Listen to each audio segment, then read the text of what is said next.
Welcome welcome welcome CA intermediate के costing के fast track वाले प्यारे प्यारे बच्चों। हम लोग ने एक चैप्टर पढ़ना स्टार्ट किया था लास्ट क्लास, उसका नाम था मटेरियल कॉस्टिंग। उसी चैप्टर को अभी आगे बढ़ाएंगे। मटेरियल कॉस्टिंग में हमने क्या क्या पढ़ा है ज़रा 5 मिनट में जल्दी से रिकैप करते हैं, एक बारी क्विक। देखिए, मटेरियल कॉस्टिंग में हमने ये बात पढ़ी थी कि मान लेते हैं हमारी एक स्वीट शॉप है। हमने कहा था ये एग्जाम्पल बहुत इंपॉर्टेंट है क्योंकि ये एग्जाम्पल आपको बहुत कुछ सिखाएगा। हमारे पास एक स्वीट शॉप थी। स्वीट शॉप में लाला जी से सप्लायर से हम लोग चीनी वीनी खरीद रहे थे। हमने मान लेते हैं कि शुगर खरीद रहे थे हम लोग। तो शुगर हमारे लिए रॉ मटेरियल है। अब रॉ मटेरियल की हमें कंजम्पशन पता थी कि एक दिन में मिनिमम कितना, मैक्सिमम कितना कंज्यूम करते हैं। लीड टाइम मतलब लाला जी सामान भेजने में कितने दिन लगाते हैं, मिनिमम और मैक्सिमम। हमारी एनुअल परचेज क्वांटिटी कितनी है, हम एक साल में कितना सामान खरीदते हैं, कितना सामान कंज्यूम करते हैं।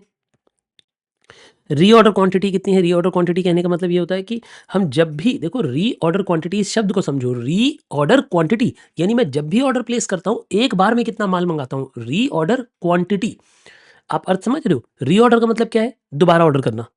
रीऑर्डर मतलब हर एक ऑर्डर, और क्वांटिटी कहने का मतलब हर एक ऑर्डर में कितनी क्वांटिटी मंगाते हैं। वैसे ही अगर इसे मैं बोलता हूँ रीऑर्डर पीरियड, इसका मतलब क्या होता है, आप ये बताओ मुझे। लिखा है ये रीऑर्डर पीरियड, इसका मतलब क्या होता है। इसका मतलब जब मैं दोबारा ऑर्डर देता हूँ, जब मैं जितनी बारी ऑर्डर देता हूँ, हर बार की ऑर्डर में टाइम कितना लगता है, तो पीरियड। रीऑर्डर टाइम भी लिखा हो सकता है, रीऑर्डर पीरियड भी लिखा हो सकता है। इसका मतलब होता है लीड टाइम, यानी लाला जी माल भेजने में एक बार में कितना समय लगाते हैं। लाला जी माल भेजने में हर बार में कितना समय लगाते हैं। क्या ये बात आपको समझ आ गई मैंने क्या कहा।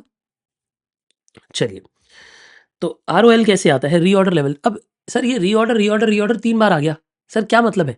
देखो, रीऑर्डर पीरियड कहने का मतलब लाला जी माल भेजने में कितने दिन लगाते हैं, ये कितना समय, कितने वीक्स लगाते हैं। रीऑर्डर क्वांटिटी मतलब जब भी मैं ऑर्डर प्लेस करता हूँ कितनी क्वांटिटी का करता हूँ, उसे बोलते हैं रीऑर्डर क्वांटिटी। अब ये हो रहा है रीऑर्डर लेवल। लेवल मतलब मेरे पास जब ऑर्डर प्लेस करना हो तो मेरे पास कितना लेवल पड़ा होना चाहिए, इसे बोलते हैं रीऑर्डर लेवल। मतलब मेरे पास ऑलरेडी गोदाम में कितना माल पड़ा होना चाहिए तो मैं नया ऑर्डर प्लेस करूं। मैं ऐसे एक लाइन बोलता हूं, आप मुझे बताना मैंने सही बोली है कि नहीं। रीऑर्डर लेवल पे जब स्टॉक आ जाता है तो हम रीऑर्डर क्वांटिटी का ऑर्डर प्लेस करते हैं। क्या ये लाइन आपको समझ आई। जब स्टॉक कम होते होते होते रीऑर्डर लेवल पे आ जाता है, बोलो मेरे साथ, जब स्टॉक कम होते होते रीऑर्डर लेवल पे आ जाता है तो हम रीऑर्डर क्वांटिटी का ऑर्डर प्लेस करते हैं, और लाला जी उसे भेजने में रीऑर्डर पीरियड लगाते हैं। आई होप इससे तीनों रीऑर्डर वर्ड समझ आ गए होंगे। फिर ये कैसा होता है भाई, मैंने कहा था बिजनेसमैन बहुत डरपोक होता है। बिजनेसमैन कहता है हे प्रभु कहीं ऐसा ना हो जाए कि इधर से मेरा माल ज़्यादा तेज खर्च हो रहा हो और उधर से लाला जी बड़ी देर लगा दे सामान भेजने में। दिवाली के टाइम पे जैसे होता है कि चीनी बहुत लेट आती है, तो भैया इसलिए हम maximum consumption into maximum lead time रखेंगे, हम तो डर के चलेंगे। और लेकिन अगर जिनके पास सेफ्टी स्टॉक होता है तो वो कम डरते हैं, वो मैक्सिमम इंटू मैक्सिमम की जगह एवरेज इंटू एवरेज को रखते हैं। ठीक है, क्योंकि उनके पास सेफ्टी स्टॉक तो पड़ा ही होता है अलग से, अगर कभी जरूरत पड़ेगी तो वो इसे यूज कर लेते हैं। मैक्सिमम स्टॉक लेवल का मतलब है हमें अधिक से अधिक, जब हम गोदाम खोलेंगे और गोदाम में मैक्सिमम स्टॉक देखने को कब मिलेगा, वो तब मिलेगा जब हमने आरओएल पे ऑर्डर प्लेस किया होगा। हमने minimum consumption minimum lead time तक की होगी, हमने कम से कम कंजम्पशन करी और लाला जी ने भी जल्दी से जल्दी माल भेज दिया, तो कम से कम माल खर्च हुआ होगा। जितना मतलब हमारे पास सामान पड़ा था बहुत थोड़ा सा खर्च हुआ होगा, और पता चला नया माल आ गया। नया माल आ गया, जो रीऑर्डर क्वांटिटी थी वो आ गई। तो इसीलिए तो मैक्सिमम स्टॉक उस पल पे देखने को मिलेगा। उस पल हमारे गोदाम में, हमारे स्टॉक हाउस में मैक्सिमम स्टॉक देखने को मिलेगा। फिर बात आती है मिनिमम स्टॉक लेवल की। मिनिमम स्टॉक लेवल का मतलब होता है कि कम से कम कितना स्टॉक देखने को मिलेगा। मेरे दिल को तो ये लगता है कि मिनिमम स्टॉक लेवल 0 होगा, लेकिन आपने ऐसा नहीं मानना। आपने आईसीआई के फॉर्मूला को मानना। आईसीआई का फॉर्मूला क्या कहता है कि रीऑर्डर लेवल में से एवरेज इंटू एवरेज को माइनस कर दो। रीऑर्डर लेवल में से एवरेज इंटू एवरेज को माइनस कर दो।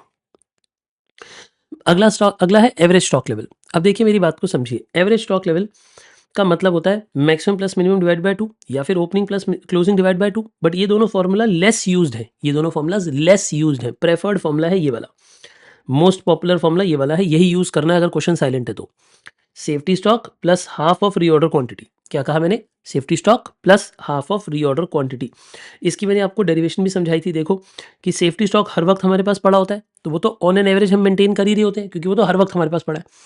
और जो रीऑर्डर क्वांटिटी आती है फिर वो खत्म हो जाती है, आती है फिर खत्म हो जाती है, आती है फिर खत्म हो जाती है। इसका मतलब उसकी एवरेज, उसका हाफ, यानी रीऑर्डर क्वांटिटी का हाफ हम रखते हैं अपने पास हर वक्त, क्योंकि कभी हम ज़्यादा रखते हैं कभी हम कम रखते हैं, तो ऑन एन एवरेज उसका हाफ क्वांटिटी हम अपने पास रखते हैं हर वक्त। ये चारों फॉर्मूलाज थे। ये चारों फॉर्मूलाज को हम कर चुके हैं। कि हम अपनी आज की क्लास को पढ़ने के लिए तैयार हैं। जल्दी से मुझे बता दीजिए कि आप आज की क्लास पढ़ने के लिए तैयार हैं। अगर हाँ तो फिर मैं पढ़ाना स्टार्ट करूँ। कूल, बिल्कुल ठीक। ये तो रिवीजन नोट्स थे। अभी तक हमारे नोट्स कवर हुए हैं 4 पॉइंट्स, है ना। चलिए 5th पॉइंट पे आते हैं। लिखिएगा बेटा मेरे साथ, 5th पॉइंट के नोट्स लिखना स्टार्ट करिए।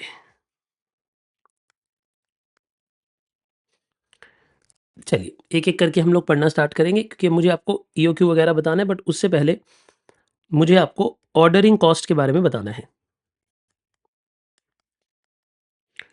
देखिए जी, ऑर्डरिंग कॉस्ट। अब आप मुझसे पूछेंगे सर ये ऑर्डरिंग कॉस्ट क्या होती है?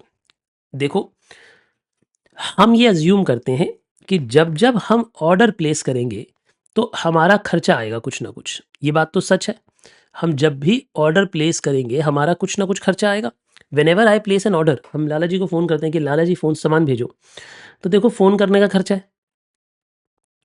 पहली बात फ़ोन करने का खर्चा है, जो बंदा फ़ोन करता है, जो परचेज़ मैनेजर है उसकी सैलरी है, उस डिपार्टमेंट के खर्चे हैं। फिर जब भी हम सामान खरीदेंगे तो इस बात को समझिए, ऑर्डर आने का खर्चा है, रिक्शे वाला आएगा, ट्रक वाला आएगा, किसी पे तो सामान लाओगे, उड़ के थोड़ी ना अपने आप घर पे आ जाएगा आपकी या फैक्ट्री आ जाएगा। आपको एक रिक्शे का किराया देना पड़ेगा।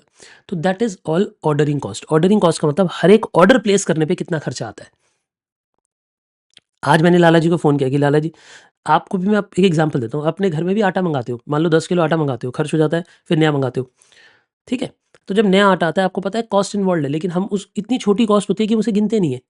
भई आप पड़ोस की दुकान तक जाते हो, आते हो, मान लो आपकी पड़ोस की दुकान 2 किलोमीटर दूर है, तो आप स्कूटी लेकर भी जाते हो, तो स्कूटी का 2 किलोमीटर जाने और 2 किलोमीटर आने का पेट्रोल लगता है कि नहीं लगता? सही बात है कि नहीं है? आप अगर ब्लिंकिट से भी मँगाते हो, किसी ऐसी ऐप से भी मँगाते हो कुछ सामान, तो भी उनका भी चार्ज इन्वॉल्वड है, उनकी भी डिलीवरी चार्ज इन्वॉल्वड है पर ऑर्डर। तो that is ordering cost. Ordering cost का मतलब जब भी हम ऑर्डर प्लेस करते हैं, हमें एक ऑर्डर पे कितना खर्चा आता है, उसे कहते हैं ऑर्डरिंग कॉस्ट। तो लिखो, लिखते-लिखते समझते हैं। इसका मतलब है, आप ऐसे लिखेंगे द कॉस्ट इनकर्ड, लिखिए ज़रा, द कॉस्ट इनकर्ड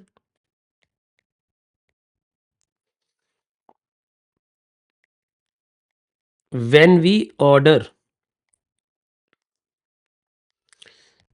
आगे समझिए, ordering cost per order remains same. मतलब even if quantity order changes. इसका मतलब क्या हुआ? इसका मतलब ये हुआ कि जब हम ऑर्डर प्लेस करते हैं, हर एक ऑर्डर में बराबर पैसे खर्च होते हैं। चाहे मैं लाला जी से चीनी मंगा रहा हूँ, मैं 100 किलो चीनी मंगाऊँ या 200 किलो चीनी मंगाऊँ, ऑर्डरिंग का खर्चा बराबर रहेगा। मतलब रिक्शे वाला बराबर पैसे लेगा, चाहे मैं उस पे 1 बोरी चीनी लेकर आऊँ, चाहे मैं उसके रिक्शे पे 2 बोरी चीनी लेके आऊँ, वो अपने पैसे ₹100 लेगा तो ₹100 लेगा। मैं दोबारा कहता हूँ, यानी रिक्शे वाला हर चक्कर के बराबर पैसे लेगा। अब आप उसे एक चक्कर में 1 बोरी रख दो उसके ऊपर, उसी चक्कर में 2 बोरी रख दो उसके ऊपर, फ़र्क नहीं पड़ता उसे। उसे उसे ही डज़न्ट माइंड, वो कह रहा है छोड़ दो। ऐसा असम्पशन है। देखो रियल लाइफ़ में तो ये असम्पशन नहीं होती। रियल लाइफ़ में तो फ़र्क पड़ सकता है। आप 1 बोरी लाओगे शायद वो ₹100 लेगा, 2 बोरी लाओगे तो शायद वो ₹120 माँगेगा, क्योंकि उसका एफर्ट ज़्यादा है पुल करने में। ट्रक वाला भी ज़्यादा पैसे ले सकता है जब ज़्यादा सामान आएगा। बट कॉस्टिंग के पर्पज़ से, इस चैप्टर के पर्पज़ से हम मानते हैं बराबर कॉस्ट है। क्या कहा मैंने? हम मानते हैं हर एक ऑर्डर को प्लेस करने की बराबर कॉस्ट है। Ordering cost per order constant रहती है। मैं ये नहीं कह रहा टोटल में कांस्टेंट रहती है, मैं क्या कह रहा हूँ? पर ऑर्डर कांस्टेंट रहती है। यानी ऑर्डरिंग कॉस्ट पर ऑर्डर, ये वर्ड वर्ड ध्यान रखना, पर ऑर्डर सेम रहती है। यानी हम ये अज्यूम करते हैं कि जब हम लाला जी को फ़ोन करेंगे, हम माल मँगाएँगे, हर बार माल मँगाने के बराबर खर्चा होगा। चाहे मैं 100 पीस मँगाऊँ, चाहे मैं 1000 पीस मँगाऊँ, चाहे मैं 10,000 पीस मँगाऊँ। एक बारी के ऑर्डर में, एक बारी के ऑर्डर में बराबर खर्चा आता है। ये कह रहा हूँ मैं। इसमें इंक्लूजन्स क्या होती हैं? जैसे इट इंक्लूड्स, अब इसमें क्या-क्या इंक्लूड होता होगा? जैसे कि टेलीफ़ोन चार्जेस, है ना? ट्रांसपोर्ट चार्जेस,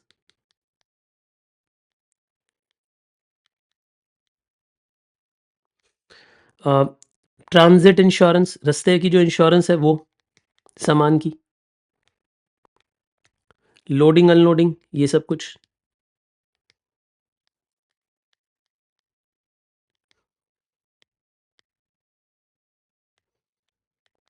ये सब कुछ इसके अंदर इंक्लूडेड है। यानी ये सब कुछ ऑर्डरिंग कॉस्ट के अंदर इंक्लूडेड है। प्रिंसी समझ आ रहा है आपको मैंने क्या कहा? So what is ordering cost? Ordering cost का मतलब है जब आप ऑर्डर प्लेस करोगे, एक बारी में ऑर्डर में कितना खर्चा आएगा। हर एक ऑर्डर में कितना खर्चा आएगा। Whenever I place an order, एक ऑर्डर में कितना खर्चा आएगा, that is called as ordering cost. That is called as ordering cost. ठीक है जी? ये लाइन आपने ध्यान रखनी है कि ऑर्डरिंग कॉस्ट कांस्टेंट रहती है, चाहे मैं ज़्यादा सामान मंगाऊँ, चाहे मैं कम सामान मंगाऊँ, और इसे ओ से डिनोट किया जाता है। अब आज के बाद अगर मैं ओ लिखूँगा तो उसका मतलब क्या है? ओ का मतलब है ordering cost per order. Ordering cost per order. हर एक ऑर्डर प्लेस करने पे कितना खर्चा आता है? हर एक ऑर्डर प्लेस करने पे कितना खर्चा आता है? अमृत, क्लियर है आपको ये बात? हर एक ऑर्डर प्लेस करने पे कितना खर्चा आता है, दैट बिकम्स हमारी ordering cost. No doubt till now? ठीक है जी, ये बातें समझ आ गई। अब आपके मन में एक सवाल उठेगा कि सर नंबर ऑफ ऑर्डर्स कैसे आते हैं? एक साल में कितने ऑर्डर प्लेस करेंगे? मैं आपसे एक सवाल पूछता हूँ, अभी लिखना नहीं है, आपने सिर्फ अपनी कॉमन सेंस से मुझे जवाब देना है, ठीक है ना, एक्टिवली। एक बात बताओ, अगर मैं एक साल में 1,00,000 केजी चीनी मंगाता हूँ, 1,00,000 केजी चीनी मंगाता हूँ और एक बार में 5,000 केजी चीनी मंगाता हूँ, तो बताओ मैं कितने ऑर्डर प्लेस करता हूँ, कितनी बार मैं लाला जी को फोन करता हूँ, कितनी बार मैं लाला जी को ऑर्डर प्लेस करता हूँ, आप मुझे ये बताओ। यानी हम जब भी लाला जी को ऑर्डर प्लेस करते होंगे, हम कितनी बार ऑर्डर प्लेस करते होंगे, आप मुझे बस ये बताओ। अर्थ ये है, मेरा सवाल ये है कि जब जब मैं लाला जी को फोन करूंगा कितनी बार, तो आप बोलोगे कि इसमें सर आपने 20 ऑर्डर्स प्लेस किए होंगे। यानी आपका जैसे ही माल खत्म होने वाला होता होगा, आरओएल आता होगा, आप ऑर्डर प्लेस करते होगे, तो ऐसे ऐसे क्वेश्चन में आपने 20 बार ऑर्डर प्लेस किए होंगे, 20 टाइम्स। क्या ये बात आपको सबको समझ आ रही है मैंने क्या कहा? पक्की बात है? अच्छा, अगर इसी में मान लेते हैं कि ये होता 101,000, अब क्या होता? 101/5000 करो, अब क्या होता? अगर मुझे एक साल में 101,000 चाहिए थे, एक बार में 5,000 मंगा रहा हूँ, तो इसको अगर आप डिवाइड करते हो तो ये कितना आएगा? 101 डिवाइडेड बाय 5, है ना? तो इसका आंसर आता, देखिए, 20.2। अब 20.2 ऑर्डर्स तो प्लेस हो नहीं सकते, 20.2 ऑर्डर्स तो प्लेस नहीं हो सकते, इसीलिए उन ऑर्डर्स को राउंड ऑफ करके 21 ऑर्डर्स कर दिया जाता है, हायर राउंडिंग ऑफ करते हैं। मैंने क्या कहा? यार आप कम सामान से काम नहीं चला सकते, लेकिन आप ज़्यादा सामान तो मंगा सकते हो, तो आपको सामान थोड़ा सा ज़्यादा मंगाना पड़ेगा, यानी आपको 21 ऑर्डर्स की पेमेंट करनी पड़ेगी, भले ही आप 21वें ऑर्डर में सिर्फ 1,000 मंगाओ। मैंने क्या कहा था? इसीलिए मैंने कहा था कि रिक्शे वाला बराबर पैसे लेता है, चाहे आप थोड़ी सी क्वांटिटी भी मंगाओ। अगर आप सिर्फ 1000 भी खरीदोगे तो भी रिक्शे वाला तो पूरे पैसे ले लेगा ना। भाई रिक्शे वाला कहेगा भई मैं तो सामान ला रहा हूँ, मेरा तो चक्कर लग गया, मेरे चक्कर के तो पैसे जो है वो दे दो, जो 100 रुपये पर चक्कर है मेरे को तो दो, चाहे आप उसमें 1000, तो इसलिए 21 ऑर्डर्स कहाँ काउंट होगा। क्या आपको ये बात समझ आई? मैंने यहाँ पे क्या बताया कि number of order higher round off होते हैं, बोलना मेरे साथ ये line, number of orders higher round off होते हैं हमेशा। जैसे कहने को ये 20.2 था, अगर आप अपना मैथमेटिकल ब्रेन लगाओगे तो आप इसे 20 बोलोगे, क्योंकि आपका दिमाग ये कहता है कि 20.5 से नीचे नीचे जो भी है वो 20 बनेगा, 20.5 के ऊपर है वो 21 बनेगा। यही सिखाया होगा ना मैथ्स में आपको। क्या ये बातें आप समझे मैंने क्या कहा? लेकिन यहाँ पे ऐसा नहीं होगा, रिक्शे वाले भैया ऐसा नहीं करेंगे। वो कहेंगे अच्छा ये थोड़ी ना मैं तुम्हारे लिए एक चक्कर एक्स्ट्रा लगा दूंगा फ्री का, नहीं लगाएगा, वो पूरे पैसे लेगा, 21 ऑर्डर्स के पैसे लेगा। लिखो, वापस नोट्स पे आओ और लिखो नंबर ऑफ ऑर्डर, इसी के अंदर, इसी टॉपिक के अंदर लिखो number of orders. Number of orders कैसे पता लगता है? ये पता लगता है एनुअल डिमांड हमारी कितनी है, annual purchase of raw material कितना है हमारा, यानी हम एक साल में कितना रॉ मटेरियल कंज्यूम कर रहे हैं, खरीद रहे हैं, और उसे डिवाइड करो रीऑर्डर क्वांटिटी से, रीऑर्डर क्वांटिटी। याद रखो, अगर रीऑर्डर क्वांटिटी ना हो तो इकोनॉमिक ऑर्डर क्वांटिटी को भी यूज कर सकते हैं, क्योंकि मैंने क्या कहा था, ईओक्यू भी बेस्ट वाला आरओक्यू होता है, ईओक्यू भी बेस्ट वाला आरओक्यू होता है। समझ रहे हो आप मेरी बात? तो जब आप इन दोनों को डिवाइड करते हो तो आपके पास नंबर ऑफ ऑर्डर्स निकल आते हैं। तो अब जो भी हमारी क्वांटिटी हमने इस क्वेश्चन में अज्यूम कर रखी होगी उतने के हिसाब से हम कर सकते हैं। वैसे हम जो क्वेश्चन कर रहे थे उसमें हमारी ए कितनी थी, याद है आपको? एनुअल डिमांड कितनी थी, निकाली थी, लिखी थी हमने? हाँ, उसमें हमने एनुअल डिमांड 73,000 केजी लिखी थी। 73,000 और एक बारी में 5,000 खरीद रहे थे, एक बारी में 5,000। तो बताओ नंबर ऑफ ऑर्डर्स कितने होंगे हमारे एग्जाम्पल में? जो कल हम एग्जाम्पल पढ़ रहे थे उसमें 73,000 kg अपॉन 5,000 kg तो कितना होगा? सोच के बताओ। लिखो इसे, पहले डेसिमल में लिखो ना बेटा, राउंड ऑफ बाद में होगा, पहले डेसिमल बताओ। 14.6। तो आपने ये कहा कि 14.6 which is similar to 15 orders. ठीक है जी, आप एक लाइन और लिख लो, it is always rounded off to nearest, या it is always rounded off to higher number.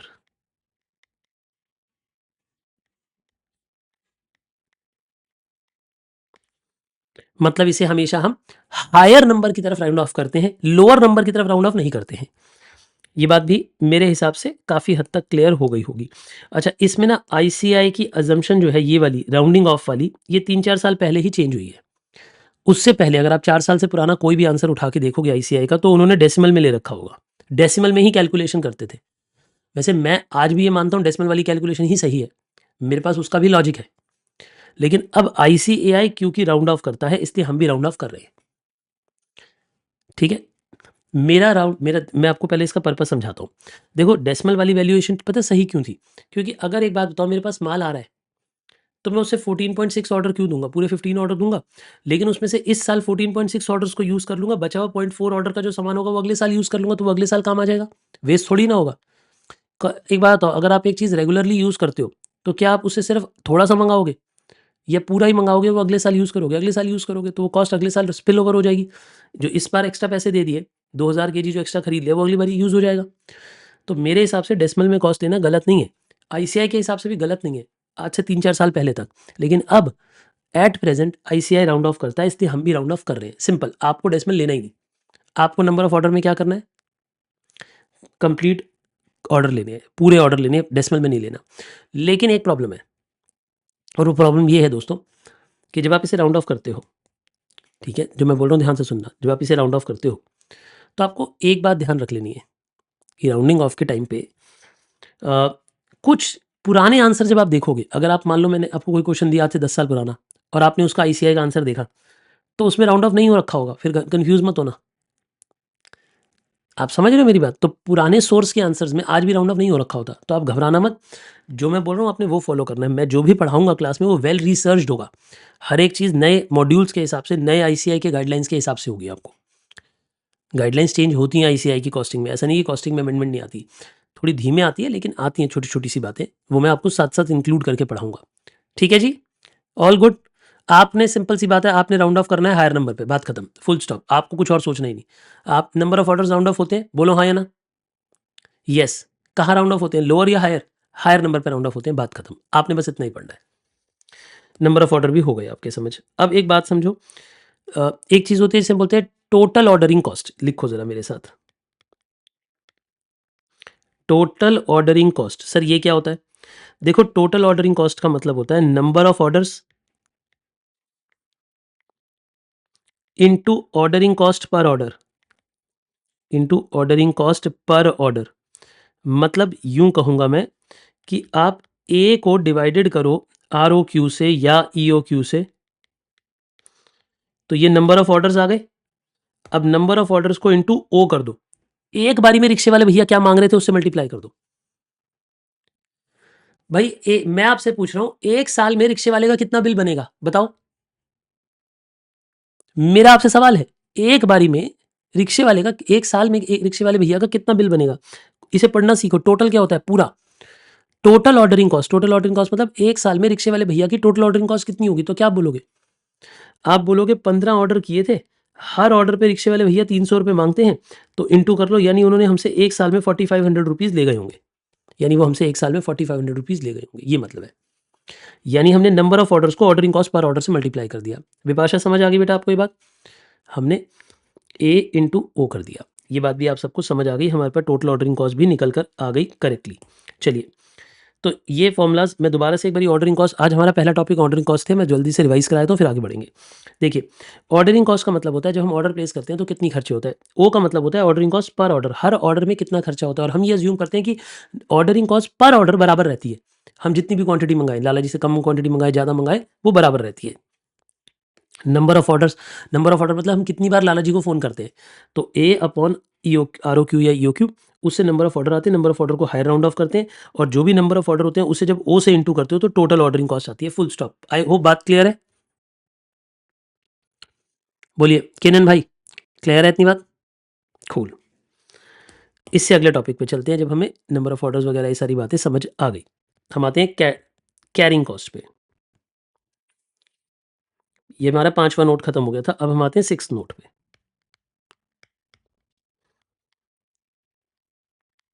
पता है अभी जब मैं ऑर्डरिंग कॉस्ट पढ़ा रहा था ना, तो किसी एक दो बच्चों के मन में एक बात आ रही होगी, बोले नहीं होंगे आप, लेकिन एक आ तो रही होगी बात। पता है वो क्या बात आ रही होगी? आपके मन में एक बात आ रही होगी, सर ऐसा नहीं हो सकता कि मैं सारी क्वांटिटी एक ही बारी में मंगा लूँ? दुनियादारी की ऐसे-ऐसे बार-बार रिक्शे वाले को पैसे देने से अच्छा ये नहीं है कि एक साल में पूरा सामान इकट्ठा मंगा लूँ। नहीं बेटे, क्योंकि जब आप पूरा सामान इकट्ठा लगाते हो, मंगवा लेते हो, उसे रखने की भी तो जगह चाहिए। गोडाउन के खर्चे बढ़ जाएँगे, खराब हो जाएगा, मैनेज करना पड़ेगा, सुपरवाइज़ करना पड़ेगा उसे। उसके अंदर हो सकता है सामान खराब हो जाए, तो कैरिंग कॉस्ट करनी पड़ती है। जब आप सामान मंगाते हो, कैरिंग कॉस्ट करनी पड़ती है बेटे। एक बात बताओ, आप तो अपने घर में आटा यूज़ करते हो, 12 महीने यूज़ करते हो। क्या इकट्ठे आटा मंगाते हो कभी 50 किलो, 100 किलो? क्यों? क्योंकि किचन में उतनी जगह ही नहीं है कि कहाँ रखोगे और ख़राब हो जाएगा। मंगा भी लोगे तो ख़राब हो जाएगा, तो उसे सँभालना मुश्किल है। इसीलिए क्वांटिटी लिमिटेड मंगाई जाती है। भले एक ऐसी चीज़ जो आप बचपन से अब तक खा रहे हो, अगर आप मान लो आप 18-20 साल के भी हो, तो आप 18 साल से आटा खा रहे हो, लेकिन फिर भी बल्क में नहीं खरीदते। क्यों? क्योंकि ख़राब हो जाएगा। आप समझ रहे हो मेरी बात? तो चीज़ों को लिमिटेड क्वांटिटी में लाया जाता है। इसीलिए ऑर्डरिंग कॉस्ट बचाने के लिए ऐसा नहीं है कि पागल हो जाओ, एक ही बारी में सारा माल मंगा लो। लाला जी को बोलो, लाला जी 73,000 केजी पैक करो, चलो एक ही बारी में भेजो। ऐसे नहीं होगा, छोटे-छोटे ऑर्डर ही प्लेस किए जाएँगे। ठीक है ना? अब बात होती है कैरिंग कॉस्ट की। कैरिंग कॉस्ट का मतलब क्या है? जब सामान हमारे पास आता है, उसे रखने में कितना खर्चा होता है, that becomes carrying cost. Carrying cost का मतलब है जब सामान हमारे पास आता है, तो उसे रखने में, सँभालने में कितना खर्चा होता है, दैट बिकम्स कैरिंग कॉस्ट। ठीक है? नाम ही बड़ा क्लियर है, carrying cost. When you have to carry something, तो उसपे कितना खर्चा आता है। लिखिए ज़रा।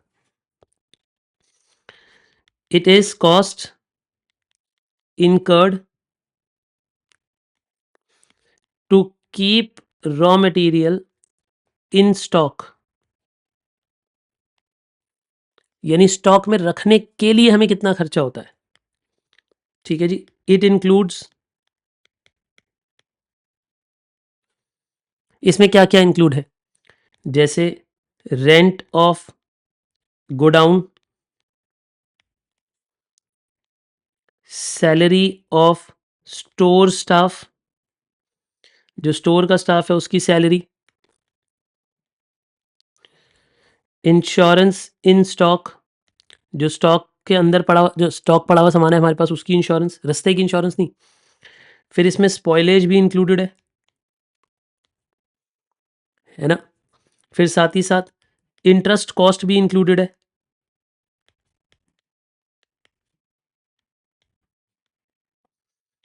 Of capital blocked in stock, यानी जो स्टॉक हमारे पास ब्लॉक हो गया है, मेरी बातों को समझो, जो स्टॉक हमारा ब्लॉक हो गया है उसकी इंटरेस्ट कॉस्ट भी इन्वॉल्व है। जो स्टॉक हमारे पास ब्लॉक हो गया, ब्लॉक भी तो हो गया ना हमारा कुछ ना कुछ स्टॉक।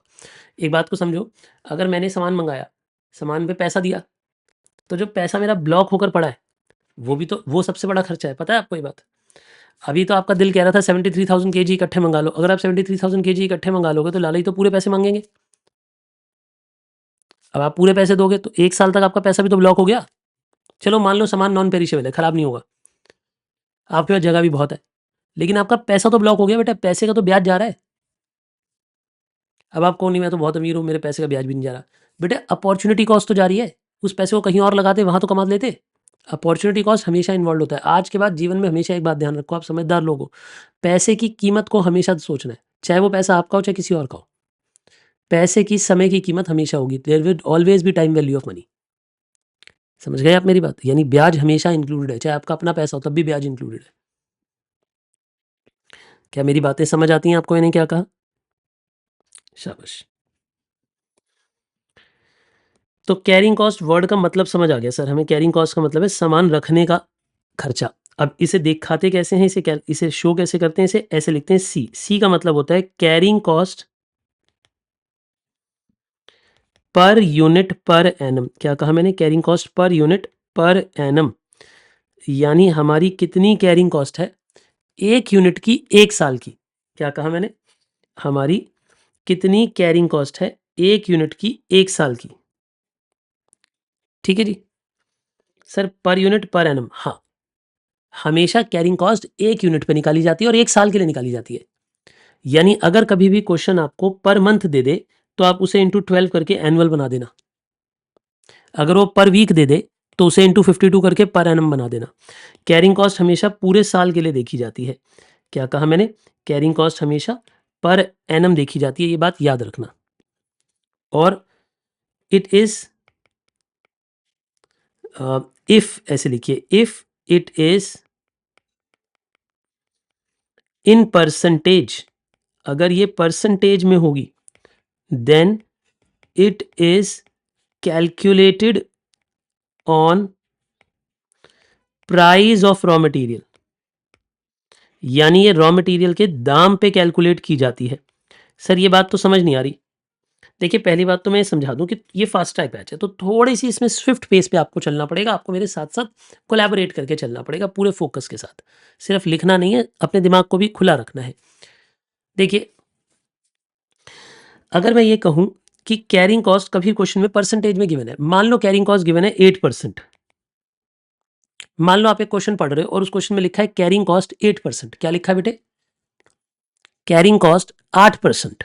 तो 8% किसका, किस पे निकालेंगे 8%? 8% प्राइस पे निकलेगा।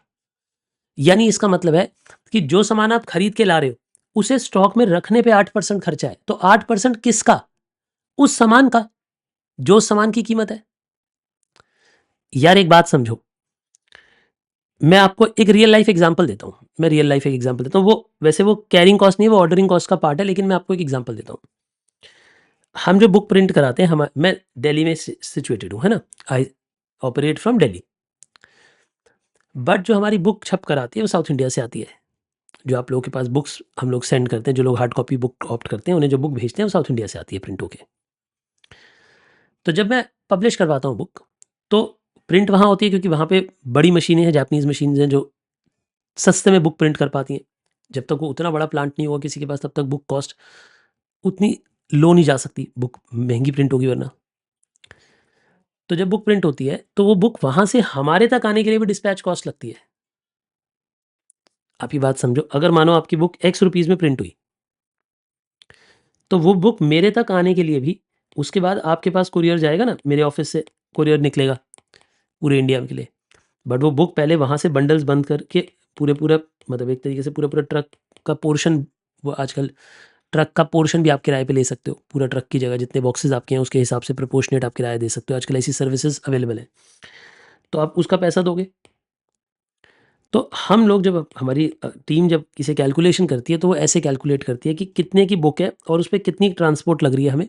तो वो परसेंटेज मान लेते हैं, जैसे एग्जांपल लेता हूँ मैं, हमें लगभग 14 से 15% के आसपास की कैरिंग कॉस्ट लगती है, ये वाली ऑर्डरिंग कॉस्ट लगती है। पर ये जो कॉस्ट लगती है 14-15%, ये किस पे लगती है? प्राइस ऑफ द बुक पे। मान लो अगर हमें बुक 100 रुपीज़ की पड़ रही है तो हमें उसके ऊपर 14% कार्टेज पड़ती है यहाँ तक पहुँचने के लिए। आप समझ पा रहे हैं मैं क्या बोल रहा हूँ? तो वो जो, अगर मैं बोलता हूँ कि 14% खर्चा आ रहा है, तो 14% खर्चा किस पे आ रहा है? उस प्राइस पे, जिस प्राइस पे सामान खरीदा है। मैं ये समझाना चाहता हूँ कि अगर क्वेश्चन में परसेंटेज में गिवन है, ऐसे अगर मैं कैरिंग कॉस्ट परसेंटेज में देता हूँ, मैं बोल रहा हूँ कि मुझे कैरी करने में 8%, मैं क्वेश्चन पढ़वाता हूँ, जैसे इधर सुनो।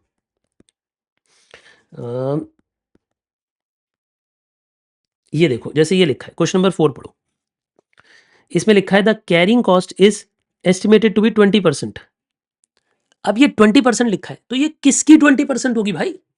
किसकी 20% होगी? तो ये 20% प्राइस का होगा, जो प्राइस था उस सामान का, जो हमने रॉ मटेरियल खरीदा, उसका जो प्राइस है, उस प्राइस पे 20% लगेगा। क्या मेरी बात आपको समझ आई मैंने क्या कहा? मैं आपको क्या पढ़ा रहा हूँ, मैं आपको ये बोल रहा हूँ कि देखो बेटे, जो प्राइस होगा ना, जितने पे आपने रॉ मटेरियल खरीदा है, उसके ऊपर वो परसेंटेज अप्लाई होगी। वो परसेंटेज किस पे अप्लाई होगी? उस प्राइस पे। और एक एग्जांपल दिखाता हूँ, जैसे कि बहुत क्वेश्चनों में आएगा, आप चिंता ना करें। ये देखो, the annual carrying cost is 4%। अब ये 4% किस पे लगेगा? अगर मैं बोलता हूँ 4%, तो 4% किस पे लगेगा? प्राइस ऑफ द पर केजी पे लगेगा, जो पर यूनिट का प्राइस है। तो 10 रुपए का 4% हमारा कैरिंग कॉस्ट है। 10 रुपए का 4% हमारा कैरिंग कॉस्ट है। क्या मेरी बातें आपको समझ आ रही है मैंने क्या कहा? यानी carrying cost is always calculated on price, अगर वो परसेंटेज में गिवन हो तो। ठीक है जी, ये बात भी समझ आ गई। यानी हम दो तरह के खर्चे मंगा रहे हैं। कौन कौन से दो तरह के खर्चे कर रहे हैं? एक सामान को ऑर्डर करने का खर्चा, फिर एक सामान के कैरी करने का खर्चा, रखने का खर्चा। ठीक है, ये होता है हमारा carrying cost per unit per annum. और एग्जाम्पल अगर आप इसका लिखना चाहो तो लिख सकते हो कि अगर मैं बोलूं कि रॉ मटेरियल का प्राइस कितना है, मान लो रॉ मटेरियल का प्राइस है 100 रुपये, और अगर मैं बोलता हूँ कैरिंग कॉस्ट है 20%, तो इसका मतलब क्या है? इसका मतलब है कैरिंग कॉस्ट है ₹100 का 20%, यानी 20 रुपये पर यूनिट पर एनम। 20 रुपये पर यूनिट पर एनम। क्या मान लेंगे? 20 रुपये पर यूनिट पर एनम, क्योंकि हमने एक साल का पूरा ब्याज कैलकुलेट किया है। 20 rupees per unit per annum, ये हमारा कॉस्ट है। ये वर्ड भी समझ आ गया आपको? सी यानी कैरिंग कॉस्ट भी समझ आ गया आपको कि क्या होती है कैरिंग कॉस्ट? बोलिए, इतनी बातें समझ आई? लेकिन एक बात बताओ, ये तो जो कैरिंग कॉस्ट हुई, ये तो 1 यूनिट की हुई। ये जो कैरिंग कॉस्ट खर्च हुई है तो 1 यूनिट की खर्च हुई, लेकिन हम पूरे साल में कितने यूनिट कैरी करते हैं? भाई ये भी तो मैटर करेगा ना, मेरे पास कितना गोदाम में सामान पड़ा है, कैरिंग कॉस्ट तो उसी पे खर्च होगी। अच्छा एक बात बताओ, अब दो लोग हैं, मैं आपके एग्जाम्पल में दो लोगों को इंक्लूड कर रहा हूं। इधर सुनना मेरी बात, मैं आपके लिए अब ये आपने लिखना नहीं है, सिर्फ समझना है। दो लोग हैं, ए और बी, दोनों के पास बराबर गोडाउन है। दोनों के पास बिल्कुल बराबर गोडाउन है, मान लो। ठीक है जी, लेकिन इसके गोडाउन में मान लेते हैं 5,000 kg पड़ा रहता है सामान, इसके गोडाउन में सिर्फ 1,000 kg पड़ा रहता है, ये कम स्टॉक रखता है। तो जो कैरिंग कॉस्ट लगेगी, जो सामान को रखने की कॉस्ट लगेगी, वो किसकी ज्यादा लगेगी? भाई जो सामान ज्यादा रखेगा उसी की तो कैरिंग कॉस्ट ज्यादा लगेगी। यार बड़ी सरल सी बात है, जिसके पास सामान ज्यादा होगा उसी की तो कैरिंग कॉस्ट ज्यादा होगी। कैरिंग कॉस्ट का मतलब क्या है? सामान को रखने की कीमत। कैरिंग, बेटा आपने शब्द समझो, आप सिर्फ रटो मत। कैरिंग कॉस्ट का मतलब क्या है? सामान को रखने की कीमत। यानी अगर मेरे को सामान को कैरी करना है तो उस कैरी करने की कीमत कितनी है, उस सामान को रखने की कीमत कितनी है। तो भैया देखो, जो ज्यादा सामान रखेगा उसकी कैरिंग कॉस्ट हायर होगी, जो कम सामान रखेगा उसकी कैरिंग कॉस्ट कम होगी। ठीक है जी, मैं एक एग्जांपल और देता हूं, इस चैप्टर से रिलेटेड नहीं है लेकिन आपकी अक्ल के लिए रिलेटेड है। सुनो, मान लेते हैं आप दो लोगों को जानते हैं, मिस्टर ए, मिस्टर बी। ठीक है जी, एग्जाम्पल ले रहे हैं, ध्यान से सुनना। अब ये है मिस्टर समर्थ अग्रवाल। ठीक है जी, और ये मिस्टर विजय। अब कहानी को ध्यान से सुनो। ये अपने घर में, इनके घर में एक तिजोरी है। ठीक है ना, पुराने जमाने वाली तिजोरी है। ठीक है जी, जैसे घुमा घुमा के खुलते हैं। ये उसके अंदर हर वक्त 10 लाख रुपए रख के रखते हैं। ठीक है जी, इनके पास तिजोरी ही नहीं है। ये अपने घर में हर वक्त 1 लाख रुपया रख के रखते हैं। इनके घर में हर वक्त 1 लाख पड़ा होता है ताकि कभी सेफ्टी हो, कभी कार्ड ना चले, कुछ पेमेंट में फॉल्ट आ जाए, कुछ प्रॉब्लम आ जाए, तो कम से कम घर में कुछ पैसे तो हो इनके पास। तो ये अपने पास 1 लाख रुपया रखते हैं, ये अपने पास 10 लाख रुपया हर वक्त रखते हैं। आपको पता है कि अगर आप 10 लाख रुपये अपने पास समर्थ कैश में रखते हो तो उसकी कैरिंग कॉस्ट है। क्यों? अगर आप ये 10 लाख रुपये एफडी करा देते आप रिस्क नहीं लेना चाहते, आप सिर्फ एफडी भी करा देते तो भी 7% ब्याज तो कमा लेते। यानी आप साल में इस पैसे पे 70,000 रुपए कमा लेते। हाँ या ना? लेकिन क्योंकि ये पैसा आपने स्टॉक में अपने पास कहीं इन्वेस्ट नहीं किया, तो इसकी अपॉर्चुनिटी कॉस्ट तो आप इनकर कर ही रहे हो, इसकी कैरिंग कॉस्ट तो आप इनकर कर रहे हो। तो आप इस पैसे पे कैरिंग कॉस्ट इनकर करोगे, लेकिन ये सिर्फ कम पैसे पे कैरिंग कॉस्ट इनकर करेंगे। यानी जो स्टॉक कम रखेगा, उसकी कैरिंग कॉस्ट भी तो कम होगी, उसकी अपॉर्चुनिटी कॉस्ट भी तो कम होगी। हम आप लोग कई बार ऐसा करते हैं, है ना? अभी बचपन में मैं भी कभी ऐसी गलती करता था। जैसे-जैसे हम बड़े होते जाते हैं, हम समझदार हो जाते हैं। जैसे-जैसे आप भी बड़े हो जाओगे, आप भी और समझदार हो जाओगे कि आपको अपने पैसे को कभी भी खाली नहीं छोड़ना। उस पैसे को कहीं न कहीं इन्वेस्टेड रखना है, क्योंकि इन्वेस्टेड रखोगे तो वो ग्रो करेगा। इन्वेस्टेड नहीं रखोगे तो वो ग्रो नहीं करेगा। इवन इफ आपको उस पैसे की कोई यूटिलाइज़ेशन समझ नहीं आ रही, स्टॉक मार्केट भी मान लो डाउन जा रही है, आपको वहाँ भी पैसा लगाने का दिल नहीं कर रहा, तो एफडी करा दो भाई। कुछ तो ब्याज कमाओगे, मतलब घर मत रखो, खाली मत रखो, सेविंग अकाउंट में मत रखो, कहीं तो इन्वेस्ट करके रखो उस पैसे से। उस पैसे पे कुछ तो पैसा कमाओ, because it has opportunity cost, it has carrying cost, it has carrying cost. मैं आपको ये समझाना चाह रहा हूँ, जो ज़्यादा स्टॉक कैरी करेगा, जो ज़्यादा पैसा अपने पास रखेगा, उसकी कैरिंग कॉस्ट बढ़ जाएगी, अपॉर्च्युनिटी कॉस्ट बढ़ जाएगी। जो कम पैसा अपने पास रखेगा, उसकी कैरिंग कॉस्ट घट जाएगी। यही बात इधर समझाना चाहता हूँ, जो ज़्यादा सामान रखेगा, उसकी कैरिंग कॉस्ट हायर होगी। देखो एक बात और, सामान सड़ेगा किसका?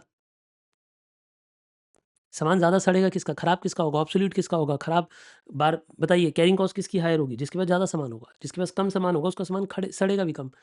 इसका मतलब सर हम बहुत कम सामान रखें, बहुत कम भी नहीं रख सकते, पता चला इतना कम कर दिया कि कस्टमर डिमांड कर रहा है, चीनी नहीं है। मान लो मेरी मिठाई की दुकान है, अब मैंने इतनी कम चीनी रख दी, मैंने नया-नया ईओक्यू पढ़ा, लेकिन आधी क्लास के बाद मेरी लाइट चली गई। अब जब मास्टर जी सिखा रहे थे कि कैरिंग कॉस्ट इतनी भी कम नहीं होनी चाहिए, तब लाइट चली गई। अब आपने कहा, अरे एकदम कैरिंग कॉस्ट एकदम कम। अब मान लो मिठाई की दुकान है और आप 1 किलो चीनी लाते हो। अब वहाँ कस्टमर बोला है, कह रहा है 20 किलो लड्डू बना दो, आप कह रहे हो रुको भैया पहले चीनी लेके आऊँगा। ऐसे थोड़ी ना काम चलेगा, भाग जाएगा कस्टमर। आपके पास सामान ही नहीं है, तो माल होना भी ज़रूरी है। मैं ये नहीं कह रहा कि कैरिंग कॉस्ट बिल्कुल ज़ीरो कर दो।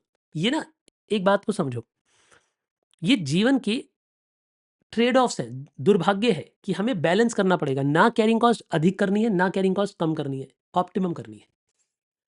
ना पैसे बचाने हैं, बचाओगे तब भी नुकसान हो जाएगा, कस्टमर भाग जाएगा, सामान नहीं सर्व कर पाओगे आप। कभी आपके साथ ऐसा हुआ है कि आप एक दुकान पे गए, आपने सामान माँगा और वो सामान ही नहीं है उस दुकान पे? तो वो आप उस दुकान पे वापस जाना बंद कर देते हो, आप कहते हो तेरे पास सामान तो होता नहीं, छोड़ यार। आपका मन दुःख जाता है, आपको लगता है ये बेकार दुकान है। क्योंकि वो कैरिंग कॉस्ट नहीं खर्च कर रहा, आपको लगता है कैरिंग कॉस्ट नहीं खर्च कर रहा। अब आपको समझ आ रहा है आपके मन में उस वक़्त क्या थॉट आ रहे होते हैं, जब आपको समझ नहीं आ रहा होता, आप दुकानदार को जब अपने मन ही मन में कुछ बोल रहे होते हो, तो आपके मन में ये बात आ रही होती है कि अबे कैरिंग कॉस्ट इनकर किया कर, सामान ज़्यादा रखा कर, कस्टमर आते हैं, कस्टमर को सर्व किया कर। यही सब बातें तो आपके मन में आ रही हैं कि भैया कैरिंग कॉस्ट इनकर करो, क्योंकि जब वो ज़्यादा सामान रखेगा उसकी कैरिंग कॉस्ट इनकर होगी, तभी तो उसकी सेल भी बढ़ेगी, क्योंकि जब कस्टमर आएगा तो कस्टमर को सर्व कर पाएगा। ऐसा फार्मेसी में कई बार होता है, आपको जो दवाई चाहिए वो नहीं दिखेगी, बाकी सब पड़ी होंगी, है ना? तो ऐसे, क्योंकि वो कैरिंग कॉस्ट कम खर्च कर रहे हैं, क्योंकि दवाइयाँ ऑब्सोल्यूट हो जाती हैं, खराब हो जाती हैं, लाने ले जाने में दिक्कत है उनको, कुछ दवाइयों को टेम्परेचर मेंटेन करना पड़ता है, तो देयर इज़ सर्टेन प्रॉब्लम्स।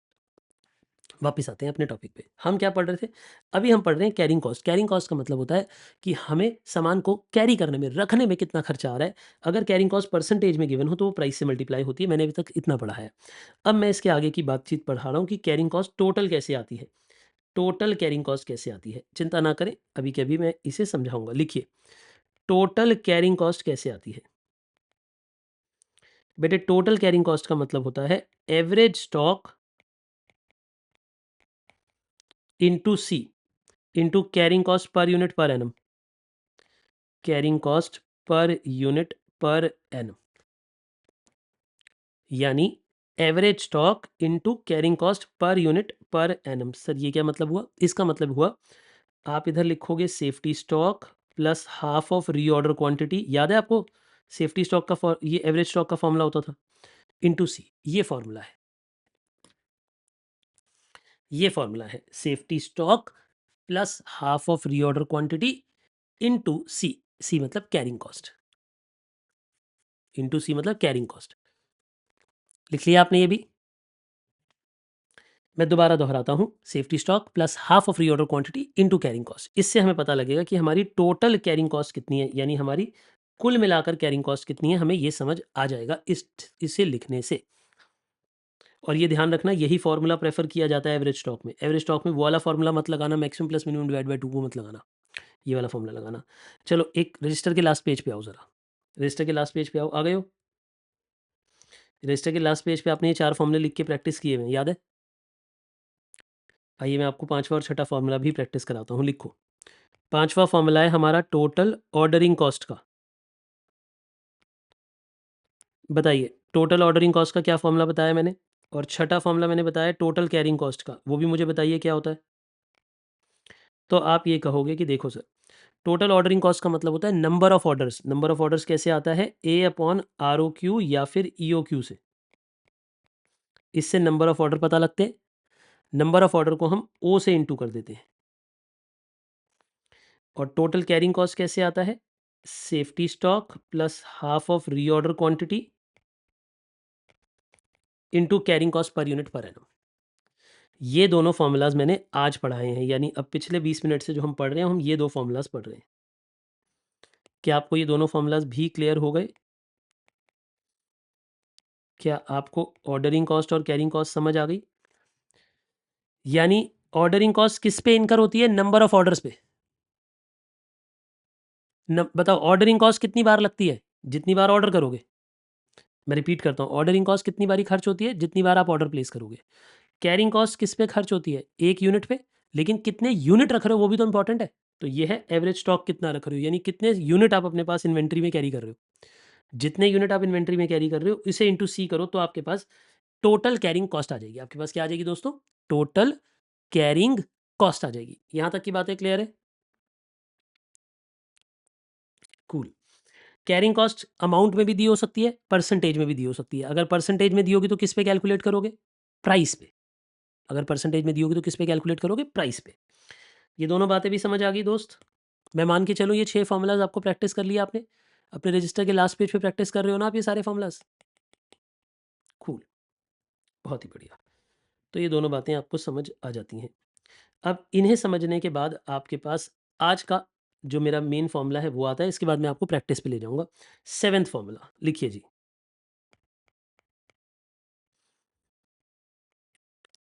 ठीक है जी। इकोनॉमिक ऑर्डर क्वांटिटी इसे बोलते हैं, इकोनॉमिक ऑर्डर क्वांटिटी। ईओक्यू, क्या नाम बोलते हैं बेटा इसे? ईओक्यू। देखो आपके बहुत सारे फ्रेंड होते हैं, फिर उनमें एक बेस्ट फ्रेंड होता है ना? वैसे ही बहुत सारी रीऑर्डर क्वांटिटीज होती हैं। उन रीऑर्डर क्वांटिटी में जो बेस्ट होता है उसे कहते हैं ईओक्यू। तो ये एक तरीके से बेस्ट वाला आरओक्यू है। ईओक्यू क्या होता है? ईओ की परिभाषा क्या होती है? बताओ ईओक्यू की परिभाषा क्या होती है? ये बेस्ट वाला आरओक्यू होता है, रीऑर्डर क्वांटिटी होता है। ठीक है जी, बेस्ट वाला आरओक्यू होता है। एक बात बताओ, आप मान लो आप सीए बन गए, जैसे तो 2-3 साल बाद, आप 4 साल बाद सीए बन जाओगे। 3 मेरे को लगता है 3 साल बाद आप सीए बन जाओगे आप सब लोग, है ना? आज से अगर हम देखें तो।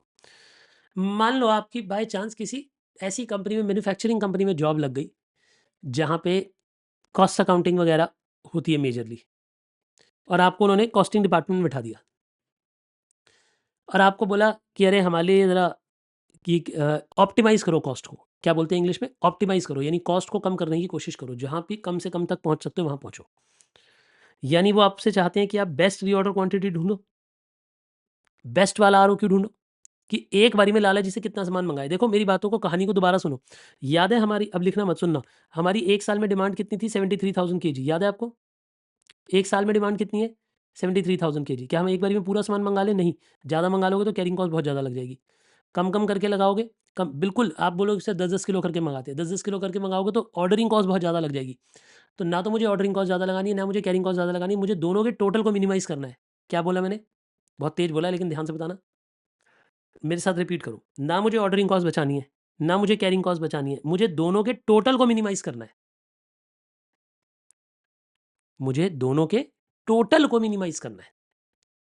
तो टोटल मिनिमाइज़ कब होता है? जब हम इतनी क्वांटिटी मँगाते हैं। इसे बोलते हैं ईओक्यू।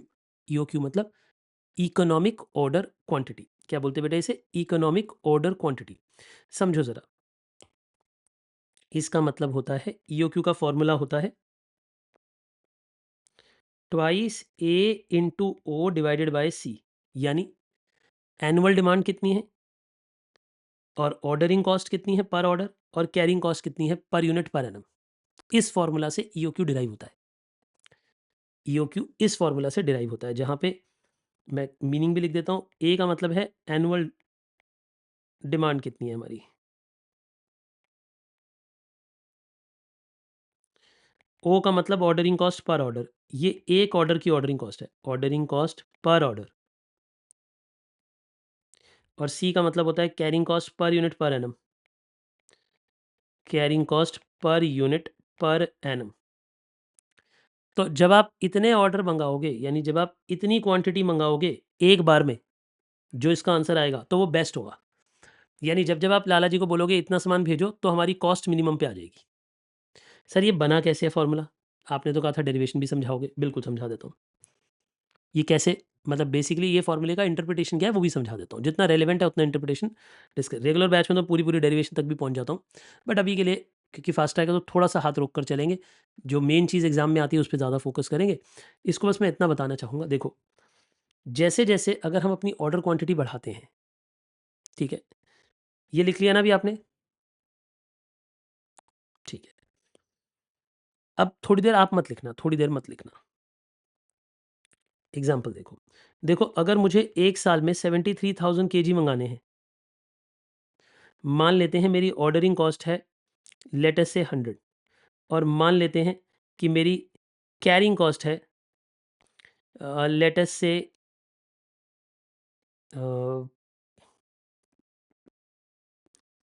730 डिवाइडेड बाय 2, मान लेते हैं 365 रुपीज़ पर यूनिट पर एनम। ये मेरी, ये एनुअल डिमांड है, ये ऑर्डरिंग कॉस्ट है, ये कैरिंग कॉस्ट है, ठीक है जी। मेरे हिसाब से ईओक्यू कितना होना चाहिए, मतलब मेरे हिसाब से बेस्ट ऑर्डर कितना होना चाहिए, 2 इंटू 73,000 इंटू 100 अपॉन 365। तो बताओ इसका आंसर कितना आ जाएगा जब आप इसे डिवाइड करोगे तो? 200 इंटू 200 आंसर आ जाएगा। यानी हमें हर बार में कितनी क्वांटिटी मंगानी चाहिए दोस्त, हमें हर बार में कितनी क्वांटिटी मंगानी, बेटा अंडर रूट भी है, याद रखना, अंडर रूट भी प्रेस करना। ऊपर आ रहा होगा 40,000 आपका आंसर, 40,000 को अंडर रूट करोगे तो 200 आ जाएगा। तो यानी एक बारी में 200 क्वांटिटी मंगानी चाहिए। यानी हम जब भी लाला जी को फ़ोन करें, लाला जी माल भेज दो, तो एक बारी में कितना माल मंगाना चाहिए हमारे हिसाब से, हमारी इस कैलकुलेशन के हिसाब से एक बारी में 200 यूनिट मंगाने चाहिए। एक बारी में कितने यूनिट मंगाने चाहिए दोस्तों? 200 यूनिट मंगाने चाहिए। ये हमारा बेस्ट फॉर्मूला कह रहा है, ठीक है जी। अब आपका दिमाग ये कहेगा कि सर प्रूव करो कि ये बेस्ट है, प्रूव भी तो करो कि ये बेस्ट है। हाँ सही बात है। देखो आप और क्या कर सकते हो, अब थोड़ी देर में थोड़ा हायर क्वेश्चन करा रहा हूँ जो 1 घंटे बाद का क्वेश्चन है, लेकिन मैं अभी समझा रहा हूँ। तो मुझे पता है थोड़ा-सा कम समझ आएगा, बट इसमें बेस बिल्डिंग कर रहा हूँ। थोड़ी-सी बेस बिल्डिंग कर रहा हूँ, ये समझाने के लिए नहीं है, अभी समझ नहीं आएगा। थोड़ा-थोड़ा बस कांसेप्ट की आउटलाइन पता लगेगी, क्योंकि धीरे-धीरे आज की क्लास में यही कांसेप्ट पढ़ने हैं हमने, यही क्वेश्चन पढ़ने हैं। सुनो, अब मान लेते हैं कि हमने अपना मैनेजर बना दिया किसी ऐसे व्यक्ति को जो एक्सपेरिमेंट्स करता है। एक बात बताओ, अगर कोई कहता है कि चलो मैं कम सामान मँगाता हूँ, मान लेते हैं मेरा ये कहना था कि ईओक्यू बेस्ट है और वो है 200 यूनिट्स, यानी हर एक ऑर्डर इतना होना चाहिए। पर मान लो हमने कोई अ, ऐसा मैनेजर रख लिया जिसने कहा अरे नहीं नहीं, 100 यूनिट मंगाने चाहिए एक बारी में। मान लो आपने एक ऐसा मैनेजर रख लिया जिसने कहा नहीं नहीं, एक बारी में 1000 यूनिट मंगाने चाहिए। तो अब आपको समझ आ रहा है मैं तीन केसेस कंपेयर कर रहा हूँ, बताओ कौन कौन से तीन केसेस कंपेयर करने की कोशिश कर रहा हूँ। बेटा मेरी बात को समझो, मेरे हिसाब से बेस्ट है 200। बेस्ट कितना है, एक बारी में कितना ऑर्डर करो, जल्दी बताओ। बेस्ट क्वांटिटी कितनी है, एक बारी में 200 पीस। बेस्ट क्वांटिटी कितनी है, एक बारी में 200 पीस। अगर आप 200 पीस से कम मंगाते हो या 200 पीस से ज़्यादा मंगाते हो, तो टोटल कॉस्ट अलग आ जानी चाहिए। टोटल कॉस्ट इन दोनों केस में हायर आनी चाहिए, इधर मिनिमम आनी चाहिए। मैं क्या बोल रहा हूँ, इस केस में टोटल कॉस्ट मिनिमम आनी चाहिए, इन दोनों में हायर आनी चाहिए। बोलो हाँ या ना। मैंने अभी थोड़ी देर पहले एक लाइन बोली थी, थोड़ी जल्दी से लाइन बोली थी, दोबारा मेरे साथ रिपीट करो। ना मुझे ऑर्डरिंग कॉस्ट बचानी है, ना मुझे कैरिंग कॉस्ट बचानी है, मुझे दोनों के टोटल को मिनिमाइज करना है। रिपीट बोलो ये लाइन। एक बच्चा कह रहा है ओ एंड सी को मिनिमाइज, नहीं, गलत इंटरप्रिटेशन है। अगर ओ को मिनिमाइज करोगे तो सी बढ़ जाएगा, सी को मिनिमाइज करोगे तो ओ बढ़ जाएगा। जब मैं ऑर्डरिंग कॉस्ट बचाऊंगा तो मैं ज़्यादा सामान खरीदूंगा तो मेरी कैरिंग कॉस्ट बढ़ जाएगी, और जब मैं कैरिंग कॉस्ट बचाऊंगा कि मैं कम कम स्टॉक रखूं तो मेरे को ऑर्डर ज़्यादा प्लेस करने पड़ेंगे, मेरी ऑर्डरिंग कॉस्ट बढ़ जाएगी। मुझे दोनों के टोटल को मिनिमाइज करना है। आइए इस एग्जाम्पल के थ्रू समझते हैं। पहले आप मुझे बताओ, अगर एक मैनेजर हर बार 100 पीस मंगाए तो ऑर्डरिंग कॉस्ट कितनी आएगी, टोटल ऑर्डरिंग कॉस्ट कितनी आएगी, आप मुझे ये बताओ। टोटल ऑर्डरिंग कॉस्ट कितनी आएगी? तो आप बोलोगे A upon R O Q into O, ये फॉर्मूला होगा। तो बताओ कितने ऑर्डर प्लेस करेगा ये वाला बंदा, कितने ऑर्डर प्लेस करेगा? आप बोलोगे एक साल में 73,000 केजी मंगाने हैं, हर बार 100 केजी मंगा रहे हो तो 730 ऑर्डर प्लेस कर रहे हो, और हर ऑर्डर कितने का है? 100 रुपये का। हर ऑर्डर भी 100 रुपये का है, तो आपके 73,000 रुपीज़ तो रिक्शे में ही खर्च हो जाते हैं। आपको ये बात समझ आ रही है? अभी लिखना नहीं है, मैं लिखने के लिए मना किया, मैंने सिर्फ समझने के लिए कहा है अभी बेटे, अभी सिर्फ समझिए। आपके 73,000 रुपीज़ तो सामान मंगवाने में ही खर्च हो जाते हैं, क्योंकि 730 बार ऑर्डर प्लेस करते हो आप। कितनी बार ऑर्डर प्लेस करते हो? शायद आपको समझ आ रहा है बेटे मैंने क्या कहा? यानी आप 730 टाइम्स ऑर्डर प्लेस करते हो, 730 बार ट्रक का किराया देते हो 100 रुपये।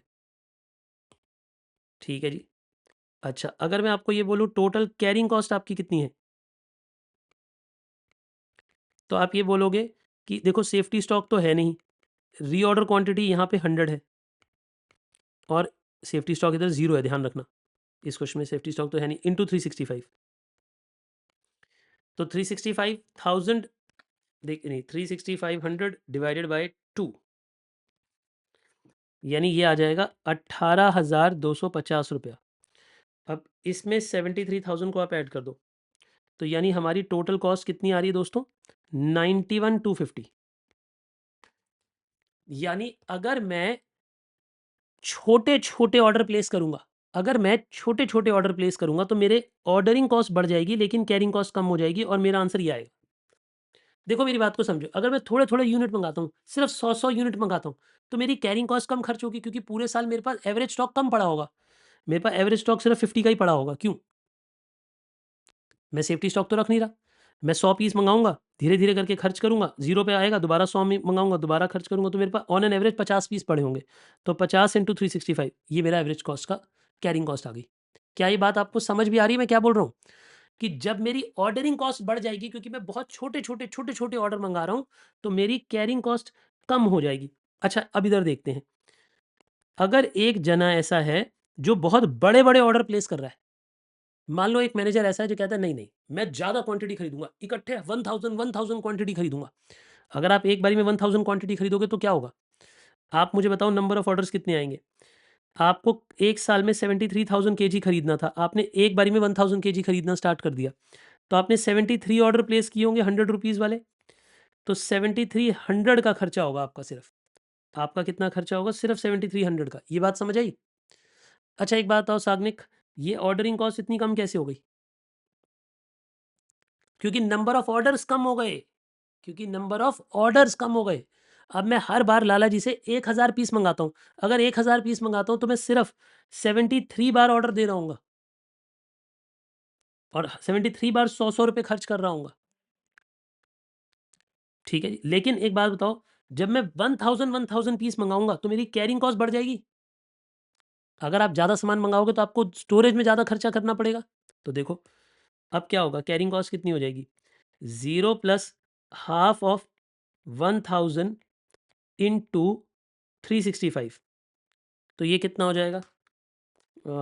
मतलब ये 500 इंटू 365, तो ये कितना आ जाएगा? 1825 0 0, 2 0 आ जाएंगे ना?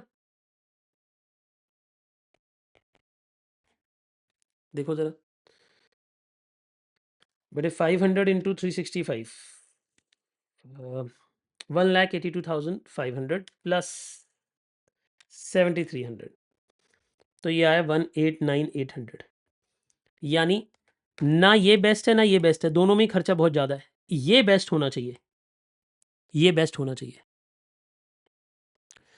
ठीक है जी, मेरी बात यहाँ तक क्लियर हो रही है? एक बार इसे भी चेक कर लेते हैं, सर ये बेस्ट होना चाहिए, तो इसे भी चेक कर लेते हैं। चलो अगर मैं हर बार 200 पीस मंगाऊंगा तो बताओ मैं कितने ऑर्डर प्लेस करूंगा?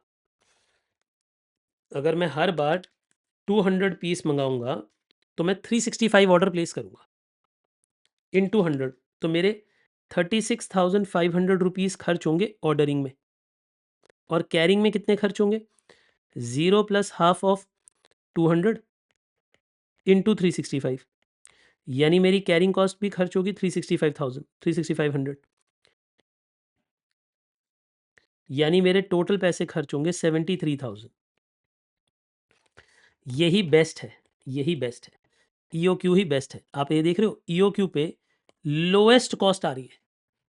अब आपको समझ आई बात? ईओक्यू पे लोएस्ट कॉस्ट आ रही है।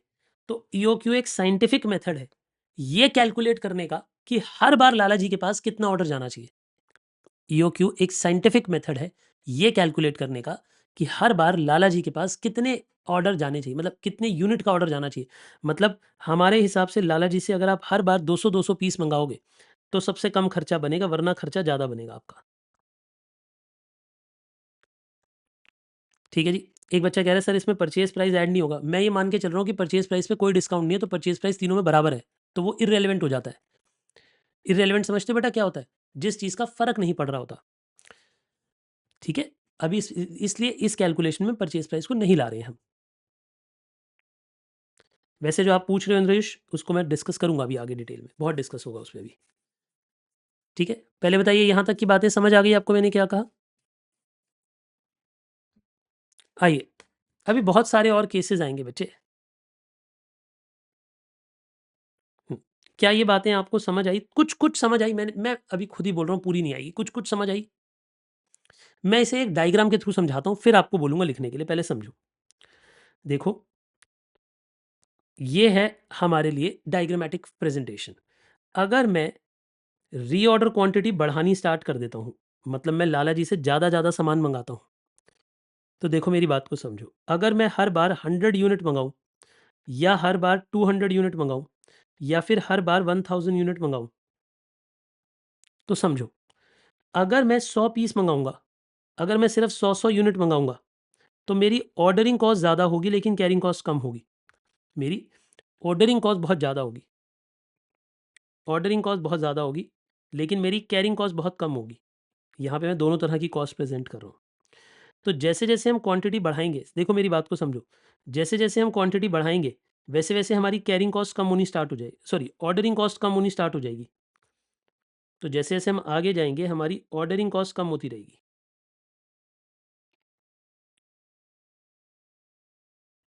क्या मेरी बात समझे आप मैंने क्या कहा? लेकिन जैसे-जैसे हम आगे जाएँगे, हमारी कैरिंग कॉस्ट बढ़ती जाएगी, क्योंकि हम ज़्यादा सामान रख रहे हैं तो कैरिंग कॉस्ट बढ़ती जाएगी। तो कैरिंग कॉस्ट बढ़ती चली जाएगी।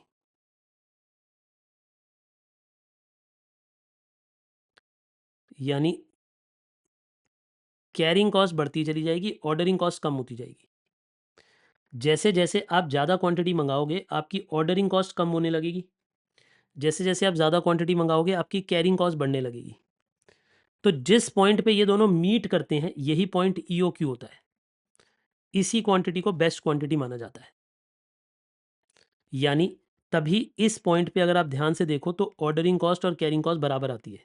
क्योंकि यही वो पॉइंट है जहाँ पे ये दोनों मीट करते हैं और उसी पॉइंट को इक्विलिब्रियम या बेस्ट पॉइंट कहा जाता है। आपने इकोनॉमिक्स में इक्विलिब्रियम सीखा होगा बहुत बार कि इक्विलिब्रियम बेस्ट होता है, इक्विलिब्रियम बेस्ट होता है। समझ आया कैसे बेस्ट होता है? क्योंकि उस पॉइंट पे टोटल कॉस्ट मिनिमाइज़ आ जाती है। उस पॉइंट पे टोटल कॉस्ट मिनिमाइज़ आ जाती है। बोलिए मेरी बातें आप समझे मैंने क्या कहा? यानी जहाँ पे ऑर्डरिंग कॉस्ट और कैरिंग कॉस्ट के कर्व मीट करते हैं, उस पॉइंट पे हमारी ओवरऑल कॉस्ट मिनिमाइज़ हो जाती है। मैं आपसे एक दोबारा से आखिरी सवाल पूछता हूँ।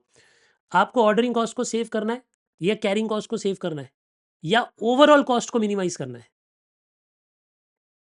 आपका टारगेट क्या है? आपको ओवरऑल कॉस्ट को मिनिमाइज़ करना है।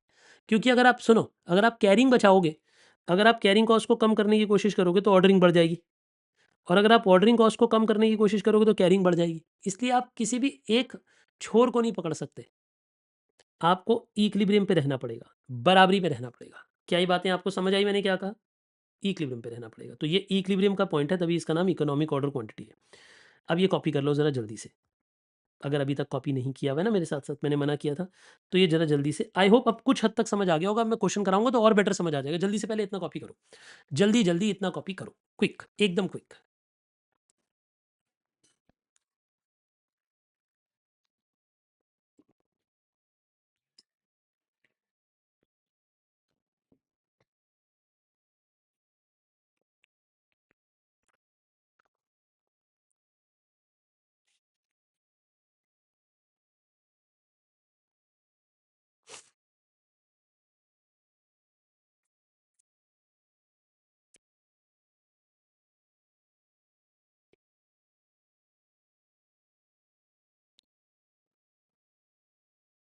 कर लिया बेटे copy?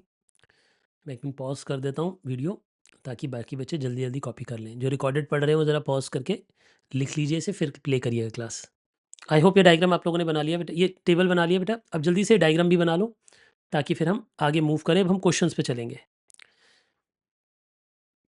Be a little Swift, थोड़ा सा तेज़ चलिए, ताकि हम अब आगे मूव कर पाएँ।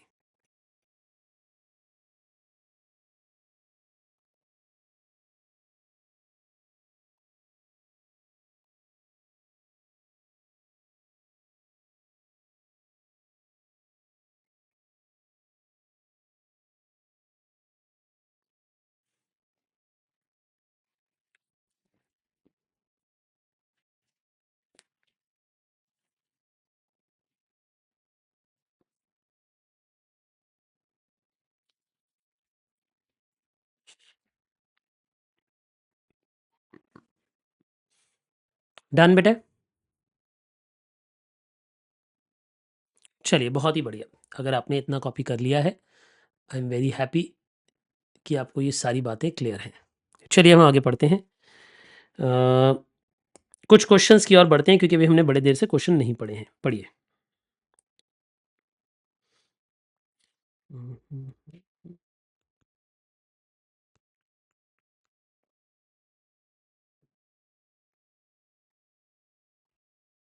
क्वेश्चन नंबर 4 पे आइए।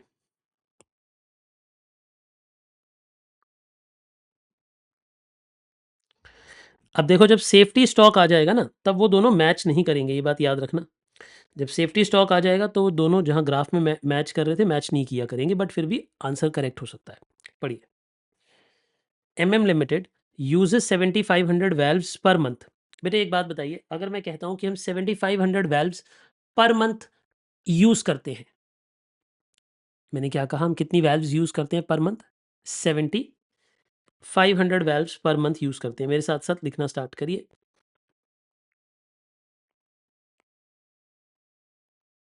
Solution number 4। आप मुझे बताइए, हमारे लिए एनुअल डिमांड कितनी है? हमारे लिए मंथली डिमांड तो ज़रूरी नहीं है, हमारे लिए तो एनुअल डिमांड ज़रूरी है। अगर आप पर मंथ 7500 वैल्व यूज़ करते हो, तो क्या मैं ये कह सकता हूँ कि आप एक साल में 90,000 वैल्व्स यूज़ करते हो? ये बात पहले ही क्लियर होनी चाहिए कि हमारे को ए मतलब एनुअल डिमांड चाहिए होती है, एनुअल। ठीक है। Which is purchase at a price of rupees 1.5 per unit. और यानी हमारा प्राइस कितना है? प्राइस पर यूनिट कितना है? प्राइस पर यूनिट है 1.5 रुपीज़। ठीक है। फिर वो कहता है कैरिंग कॉस्ट इज़ 20%। तो जब वो कैरिंग कॉस्ट की बात करेगा, तो आप मुझे बताओ carrying cost per unit per annum कितनी होगी? पर यूनिट पर एनम कितनी होगी? वो 1.5 का 20% होगा। 1.5 का 20% मतलब 0.30 पर यूनिट पर एनम।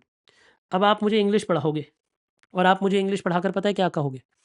आप कहोगे सर, ये आप कुछ गलत कह रहे हो, क्योंकि लिखा तो कुछ और है, यहाँ पे तो लिखा है एवरेज इन्वेंट्री। हाँ बेटा, एवरेज इन्वेंट्री से ही इनटू होता है।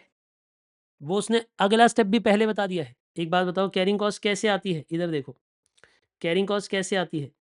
आप इसे एवरेज स्टॉक से ही तो इनटू करते हो, एवरेज स्टॉक से ही तो कैरिंग कॉस्ट को इनटू करते हो। वो यही तो कह रहा है कि एवरेज स्टॉक पे 20%, बट 20% किसका? 20% हर एक पीस का। यहाँ आएगा 20% हर एक पीस का, और फिर आएगा एवरेज स्टॉक से इनटू। तो यही तो करेंगे, यही तो इंग्लिश में लिखा है कि उसने बोला carrying cost is 20% of average stock. तो ये एवरेज स्टॉक का ही तो 20% लग रहा है, लेकिन वो 20% किस पे लग रहा है? यूनिट्स पे थोड़ा ना लगेगा, प्राइस पे लगेगा पहले। तो कैरिंग कॉस्ट भी आपको सी भी निकालना समझ आ गया। The cost to place an order, एक ऑर्डर प्लेस करने में 15 रुपये लगते हैं। तो बताइए ऑर्डरिंग कॉस्ट कितनी है हमारी, जल्दी बताइए आप हमें। हमारी ऑर्डरिंग कॉस्ट कितनी है? वो है 15 रुपये पर ऑर्डर। पर ऑर्डर 15 रुपये खर्च होते हैं। ठीक है जी। फिर वो कहता है it takes a period of 1.5 months to receive the delivery. तो बताइए लीड टाइम कितना है? यानी लीड टाइम कितना है? 1.5 मंथ्स। ओहो, बहुत ज़्यादा महीने लग जाते हैं। 1.5 महीने में लीड टाइम है बेटा, 1.5 महीना, मतलब सामान आने में 1.5 महीना लग जाता है। And safety stock is 3200 valves. यानी इस क्वेश्चन में हमें सेफ्टी स्टॉक साफ साफ दिया हुआ है। ये पहला हम ऐसा क्वेश्चन पढ़ रहे हैं जिसमें सेफ्टी स्टॉक दिया हुआ है। अभी तक किसी भी क्वेश्चन में हमने सेफ्टी स्टॉक यूनिट नहीं दिए हुए थे। अज्यूम ईयर ऑफ 360 डेज, हमारे एक साल में 360 दिन होते हैं। यानी total days in a year कितने बता रहा है वो आपको? Total days in a year, एक साल में कितने दिन है? 360 दिन। ठीक है जी। You are required to determine EOQ and frequency of order. इसके लिए नंबर ऑफ डेज देने जरूरी होते हैं जब फ्रीक्वेंसी ऑफ ऑर्डर पूछता है। ठीक है जी। पहले बताओ, ये गिवन इन्फॉर्मेशन सारी लिख ली आपने? गिवन इन्फॉर्मेशन सारी की सारी क्लियर है आपको? चलो पहला पार्ट स्टार्ट करते हैं। पहला पार्ट वो हमें कहता है कि आप मुझे बताओ ईओक्यू कितना है। ईओक्यू बताओ बेटे, ईओक्यू कितना होगा? 2 time A into O divided by C. अब बच्चे मुझसे पूछेंगे सर क्या हम ऐसे शॉर्ट फॉर्म लिख सकते हैं? बिल्कुल, क्योंकि हमने उस शॉर्ट फॉर्म की फुल फॉर्म पहले ही समझा दी है क्या होती है, इसलिए आप ऐसा निकाल सकते हो। बताइए 2 इंटू 90,000 इंटू ओ मतलब ऑर्डरिंग कॉस्ट यानी 15 रुपये, और सी यानी 0.3। बेटे कितना आ रहा है आंसर? 3000। बच्चों ने कहा 3000 वेल्व्स हमारे लिए ईओक्यू है। मतलब हमारे हिसाब से जब भी ऑर्डर प्लेस करना है 3000 पीस का करना है। मतलब हमारे हिसाब से जब भी ऑर्डर प्लेस करना है कितने पीस का करना है? 3000 पीस। ये बात क्लियर है बच्चे? यानी हम जब भी लाला जी को फ़ोन करेंगे लाला जी माल भेजो, तो एक बारी में कितना माल मंगाना है? 3000 वेल्व मंगानी है। ये क्लियर है? अरे रिस्पॉन्ड करो भाई, जल्दी बताओ क्लियर है ये बात? आपने कहा जी हाँ सर ये बात क्लियर है। सेकेंड पॉइंट, चलिए अब वो कहता है रीऑर्डर पॉइंट क्या है? रीऑर्डर पॉइंट नहीं, सॉरी मेरा अभी कुछ क्वेश्चन रहता है। वो कहता है फ्रीक्वेंसी ऑफ ऑर्डर भी बताओ। फ्रीक्वेंसी ऑफ ऑर्डर का मतलब होता है, मैं इसका फॉर्मूला भी लिखवाऊंगा पर पहले बता देता हूँ कि आपसे ये पूछना चाह रहा है कि कितनी कितनी दिनों के बाद आप ऑर्डर प्लेस करते हो, कितने कितने दिनों के बाद आप ऑर्डर प्लेस करते हो, उसे बोलते हैं फ्रीक्वेंसी ऑफ ऑर्डर। पहले इसे समझ लो। एक बारी में अगर 3000 पीस मंगाओगे तो पहले आप मुझे ये बताओ नंबर ऑफ ऑर्डर्स कितने करोगे? अभी सेकंड पॉइंट नहीं है, फर्स्ट पॉइंट ये। नंबर ऑफ ऑर्डर्स कितने करोगे? ए बाई ई ओ क्यू, यानी 90,000 एक साल में खरीदने हैं, एक बारी में 3000 खरीदने हैं, तो कितने हो गए? 30 ऑर्डर्स करेंगे, 30 ऑर्डर्स प्लेस करेंगे in a year. 30 orders in a year, ये बात तो क्लियर हो गई। यानी एक साल में 30 बार लाला जी को फोन करेंगे, लाला जी माल भेजो, लाला जी माल भेजो, लाला जी माल भेजो। अब अगर वो फ्रीक्वेंसी पूछ रहा है यानी टाइम गैप पूछ रहा है कि कितनी कितने दिनों में आप ऑर्डर प्लेस करते हो, तो अगर मैं आपसे ये पूछूं फ्रीक्वेंसी चाहिए मुझे,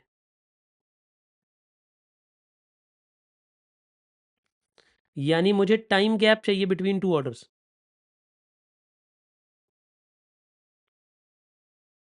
तो मुझे कितने कितने दिनों में ऑर्डर्स चाहिए? मुझे कितने कितने दिनों में ऑर्डर चाहिए? समझ रहे हो आप? तो इसलिए आप क्या करोगे, आप लिखोगे 360 डेज एक साल में होते हैं और 30 ऑर्डर होते हैं। 360 डेज में अगर मैं 30 ऑर्डर प्लेस करूंगा तो हर कितने दिन बाद ऑर्डर प्लेस करता हूँ? हर 12 दिन बाद ऑर्डर प्लेस करता हूँ। लाला जी भी परेशान हो जाएंगे मुझसे कि अरे ये तो हर 12 दिन में ही फ़ोन करने लग जाता है। तो फ्रीक्वेंसी ऑफ ऑर्डर क्या है? 12 दिन, यानी हर 12 दिन बाद में ऑर्डर प्लेस कर रहा हूँ। क्या आपको कहानी समझ आई मैंने क्या कहा? हम लाला जी को कितने दिन बाद ऑर्डर प्लेस कर रहे होंगे? हर 12 दिन बाद ऑर्डर प्लेस कर रहे होंगे, हर 12वें दिन के बाद ऑर्डर प्लेस कर रहे होंगे। क्या ये बातें आपको क्लियर हुई? मैं दोबारा दोहराता हूँ, सुनो। पहले हमने पता लगाया कि हम एक ऑर्डर कितने यूनिट्स का करें, हर बार जब लाला जी को फ़ोन करें तो कितने पीस मंगाएं एक बारी में। फिर हमने ये पता लगाया हम कितनी बार ऑर्डर करेंगे, 30 बार, 30 टाइम्स ऑर्डर करेंगे। एक ईयर में 360 डेज होते हैं। ये क्वेश्चन ने कहा है, मैंने नहीं कहा 360 डेज, क्वेश्चन ने कहा है कि एक साल में 360 डेज होते हैं। और एक बारी में हम 30 ऑर्डर एक साल में कर रहे हैं, तो हर ऑर्डर 12-12 दिन बाद कर रहे होंगे, हर ऑर्डर 12-12 दिन बाद कर रहे होंगे। क्या इसके फॉर्मूले मैंने लिखवाने हैं? अभी रुक जाओ, लिखवा दूंगा, बट आई होप ये समझ आ गया होगा लिखते लिखते ही। लिखते लिखते समझ आ गया, टाइम गैप बिटवीन 2 ऑर्डर समझ आ गया बेटे? क्लियर है? चलिए सेकंड पार्ट पे चलते हैं क्वेश्चन के। रीऑर्डर पॉइंट क्या है? रीऑर्डर पॉइंट क्या होता है बेटा हमारा? रीऑर्डर पॉइंट मतलब रीऑर्डर लेवल। रीऑर्डर पॉइंट किसे बोलते हैं? Reorder level. लिख लो, जहाँ फॉर्मूलाज लिखे थे वहाँ ये बात लिख लो, कहीं भूल मत जाना। जैसे जैसे हम रीऑर्डर लेवल बोलते हैं बेटे, उसी को रीऑर्डर पॉइंट भी बोलते हैं।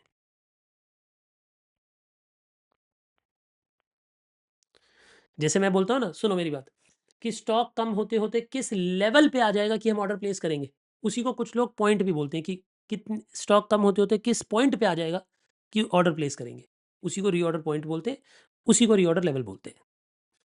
रीऑर्डर लेवल और रीऑर्डर पॉइंट एक ही बात होती है। तो देखो, इसके ये दो तरीके हैं। अब इनमें से कौन सा फॉर्मूला लगेगा बताओ? आप मुझे बताओ, ए फॉर्मूला या बी फॉर्मूला? बी लगेगा, बताओ क्यों?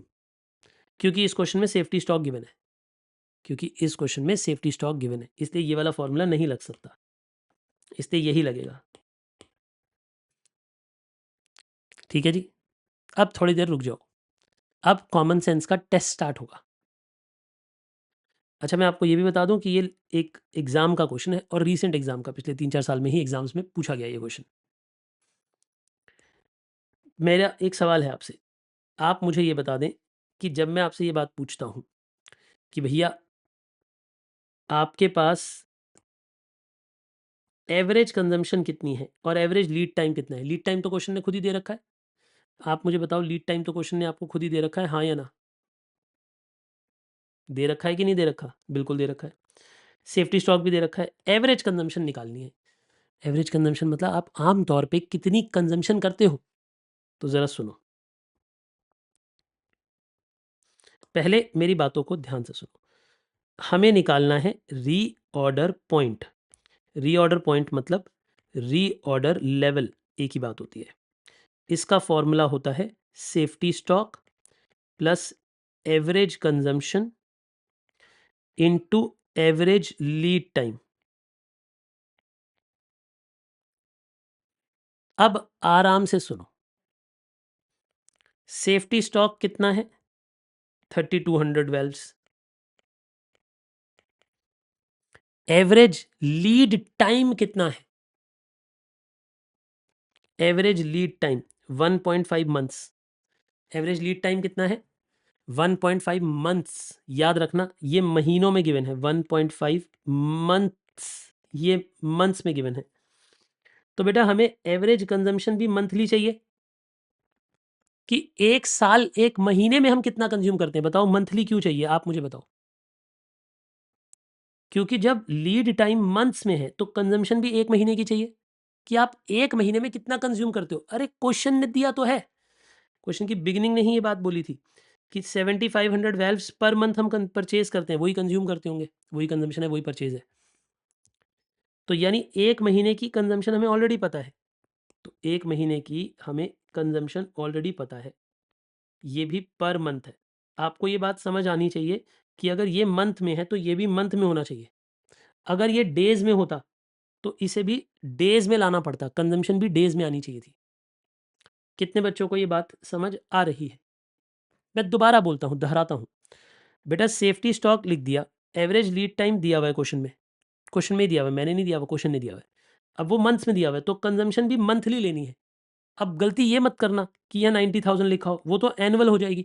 ये भी गलती मत करना कि 90,000 को डिवाइड बाय 360 करके डेली कंजम्पशन निकाल दो, डेली एक दिन की कंजम्पशन, बेटा वो भी गलत हो जाएगा, क्योंकि वो एक दिन की कंजम्पशन होगी, फिर वो मंथ से थोड़ा मल्टीप्लाई हो सकती है। अगर मंथ से की है तो यहाँ मंथ्स वाली ही आनी चाहिए। काजल ये बात समझे बेटा, आप मैंने क्या कहा कि सिली मिस्टेक कहाँ होती है? बच्चा मंथ वाले को डेज वाले से इंटू कर देता है, डेज से नहीं करना, मंथ वाले को मंथ से इंटू करना है। प्लीज़ कोई इसका आंसर बता सकता है मुझे? फाइनल आंसर कितना आ रहा है? 75 इंटू 1.5 करो और फिर प्लस उसमें 3200 करो, 14450 वेल्व्स। ये हमारा रीऑर्डर पॉइंट आ गया, रीऑर्डर पॉइंट ये आ गया। चलिए थर्ड पॉइंट पे चलते हैं। बताइए दोस्त, मुझे थर्ड पॉइंट का भी उत्तर दीजिए कि हमारा थर्ड पॉइंट क्या होगा। सुनिएगा, वो कहता है EOQ if the valve cost is 4.5 instead of 1.5। अब ईओक्यू चेंज हो जाएगा। वो कह रहा है नया ईओक्यू निकालो। हमने कहा क्या कंडीशन चेंज हुई है? कह रहा है बाकी सारी बातें सेम है बट वैल्व की कॉस्ट चेंज हो गई। एक बात तो, अगर वैल्व की कॉस्ट चेंज हो गई तो कैरिंग कॉस्ट चेंज हो जाएगी। आप खुद ही सोचो, ईओक्यू के फॉर्मूला में ना तो टू चेंज होगा, ना तो ए चेंज होगा, ना तो ओ चेंज होगा, लेकिन कैरिंग कॉस्ट चेंज हो जाएगी। कैरिंग कॉस्ट क्यों चेंज हो जाएगी? जब दाम चेंज होगा तो कैरिंग कॉस्ट भी चेंज होगी, क्योंकि कैरिंग कॉस्ट 30% कितनी है, 20% है। तो 20% किसका है? प्राइस का। अब प्राइस चेंज हो रहा है। तो इधर आओ, आप मुझे बताओ कि आपके पास कितनी कैरिंग कॉस्ट खर्च होगी, न्यू कैरिंग कॉस्ट कितनी होगी, पहले आप ये बताओ। तो आपके पास न्यू कैरिंग कॉस्ट आ जाएगी, यानी अब वाली कैरिंग कॉस्ट आ जाएगी 4.5 का 20%, यानी कितना हो गया, 90 पैसा पर यूनिट पर एनम। अब न्यू ईओक्यू कैसे आएगा? एनुअल डिमांड 90,000, ऑर्डरिंग कॉस्ट 15 रुपया, अब 0.90। ठीक है जी, कितना आंसर आ रहा है बेटा, निकाला है किसी ने? क्या किसी बच्चे ने इसका आंसर निकाला है? 1732 बच्चे बता रहे हैं, 1732 आ रहा है। मैंने नहीं किया कैलकुलेशन, आई होप कि बच्चों ने जो किया वो ठीक ही की होगी। 1732 हमारा नया ईओक्यू है,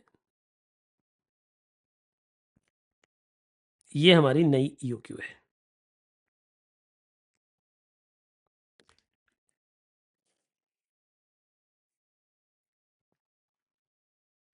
परफेक्ट परफेक्ट परफेक्ट। बच्चे बता रहे हैं कि जी इतनी बातें हमें समझ आ गई हैं अच्छे से।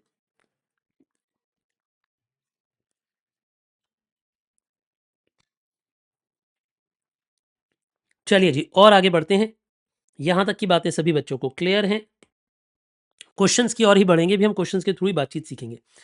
ये वाला अभी मेरा फॉर्मूला लिखवाना रहता है फ्रीक्वेंसी का, वो लिखवा दूंगा, आप चिंता मत करो। पहले एक दो क्वेश्चन और पढ़ लेते हैं। क्वेश्चन चले बेटा, नेक्स्ट। तैयार हो आप? चलिए,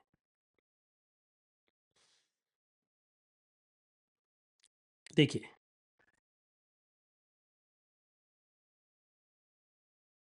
थोड़ा लेवल बढ़ा दो बेटे क्वेश्चंस का।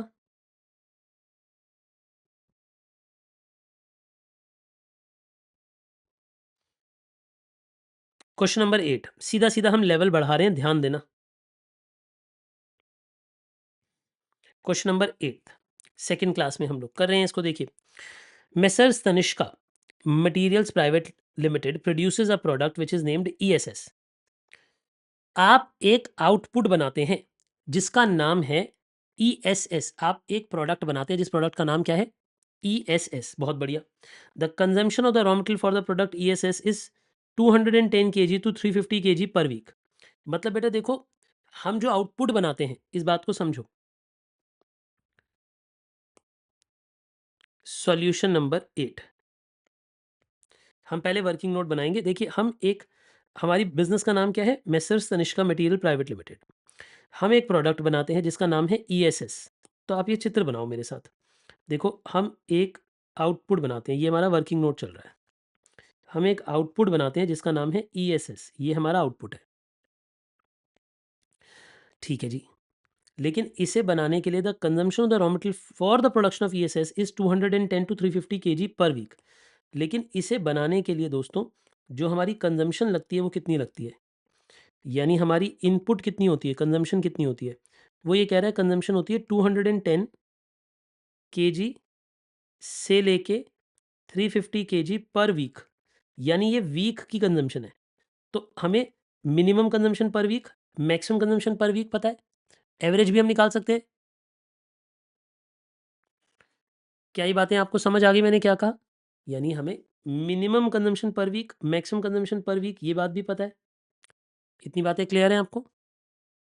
Cool, absolutely cool. अब आगे देखिए, फिर वो ये कहता है consider 365 days in a year. ठीक है जी, अब वो कहते हैं प्रोक्योरमेंट टाइम। प्रोक्योरमेंट टाइम मतलब होता है खरीदने का समय, लीड टाइम। जब हम ऑर्डर प्लेस करते हैं कितने दिन में सामान हमारे पास आता है, उसे बोलते हैं lead time. Procurement time is lead time. तो लीड टाइम इस क्वेश्चन में कितना है? इस क्वेश्चन में लीड टाइम है 5 से 9 डेज।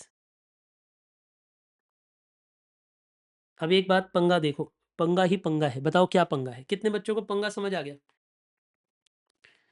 क्वेश्चन ने कंजम्पशन दी हुई है वीक्स में, कंजम्पशन दी हुई है वीक्स में, लेकिन प्रोक्योरमेंट टाइम दिया हुआ है डेज में। आपको कॉन्फ्लिक्ट समझ आ रहा है? क्या आप इन दोनों को इंटू कर सकते हो? हाँ। अगर आप मूर्ख हो तो आप कर सकते हो, लेकिन आप अगर समझदार हो तो आप नहीं कर सकते हो। क्यों?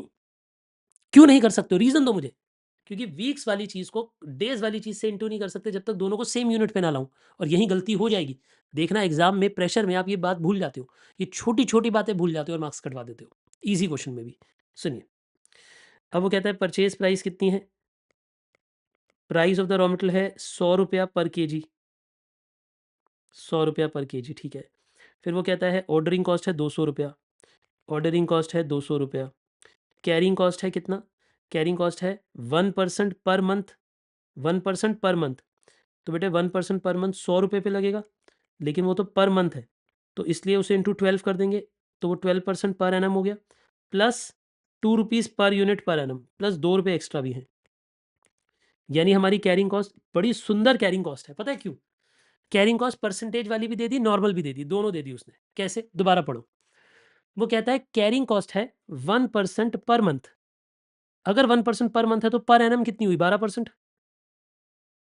आप मुझे बताओ, अगर 1% पर मंथ है तो कितनी हुई एनम में? 12% हुई। लेकिन 12% किस पे चार्ज होगा? प्राइस पे। मैंने क्या कहा था? जब भी कैरिंग कॉस्ट परसेंटेज में होती है, किस पे चार्ज होती है? प्राइस पे। तो यानी 12 रुपये की कैरिंग कॉस्ट है, प्लस 2 रुपये और भी है। वो कह रहा है प्लस 2 रुपये एक्स्ट्रा भी लगते हैं। यानी हमारी कैरिंग कॉस्ट कितनी है? 1% भी है पर मंथ, और 2 रुपये अलग से भी है पर एनम। तो हमारी कैरिंग कॉस्ट है 14 रुपीज़ पर केजी पर एनम, यानी पर यूनिट पर एनम, ऐसे भी लिख सकते हो। सभी को ये बात क्लियर हो गई? बेटे छोटे छोटे देखो, अब आपको ना आईसीआई का टेम्परामेंट थोड़ा थोड़ा समझ आने लगेगा कि अच्छा सर ये करता है वो। एक ही बात जो हमें पता है उसे थोड़ी अलग अलग लैंग्वेज में लिख कर देता है। जैसे यहाँ पे उसने कैरिंग कॉस्ट थोड़ी सी बदल दी कि परसेंटेज वाली भी इंक्लूड कर दो, पर मंथ दे दो, साथ में फिक्स्ड वाली कैरिंग कॉस्ट भी दे दो। ये फिक्स्ड वाली भी दे दी और परसेंटेज वाली भी दे दी। ठीक है। अब क्वेश्चन क्या मांग रहा है? पहले कहता है जी कैलकुलेट द फॉलोइंग ईओक्यू। देखो पहले उसने फर्स्ट पार्ट जीरो पार्ट में ईओक्यू मांग लिया, उसके बाद और पार्ट्स मांग लिए। तो पहले ईओक्यू निकाल लो। सबसे पहले हमें ईओक्यू निकाल लेना है। बताइए ईओक्यू क्या होगा? 2 × A × O/C। ठीक है जी। अब मेरी बातों को गहराई से समझना। 2 × A × O/C। अब फंस गए हम। बताओ क्यों? अब इस क्वेश्चन में कंजम्पशन ही नहीं है, एनुअल कंजम्पशन नहीं है, वो निकालनी पड़ेगी। आपको मुश्किल समझ आ रही है मैंने क्या कहा? देखो आराम से समझो। वो कहता है कि देखो ऐसा है हिसाब किताब कि हमारे पास 210 से 350 केजी पर वीक की कंजम्पशन है। ठीक है। लेकिन क्या इस पूरे क्वेश्चन में अभी तक उन्होंने आपको एनुअल कंजम्पशन दी है? बोलो मेरी बातों को जवाब दो, हाँ या ना। क्या उन्होंने एनुअल कंजम्पशन दी है? हाँ या ना बताइए प्लीज। नहीं दी है। तो अगर क्वेश्चन ने मुझे एनुअल कंजम्पशन नहीं दी है तो मुझे क्या करना चाहिए? आप इस बात का जवाब दीजिए मुझे। अगर मुझे एनुअल कंजम्पशन नहीं पता है तो मुझे क्या करना चाहिए? पहले मुझे एनुअल कंजम्पशन डिराइव करनी चाहिए। सबसे पहले मुझे एनुअल कंजम्पशन निकालनी पड़ेगी, वरना उसके बिना तो मैं क्वेश्चन ही नहीं कर सकता। से येस और नो?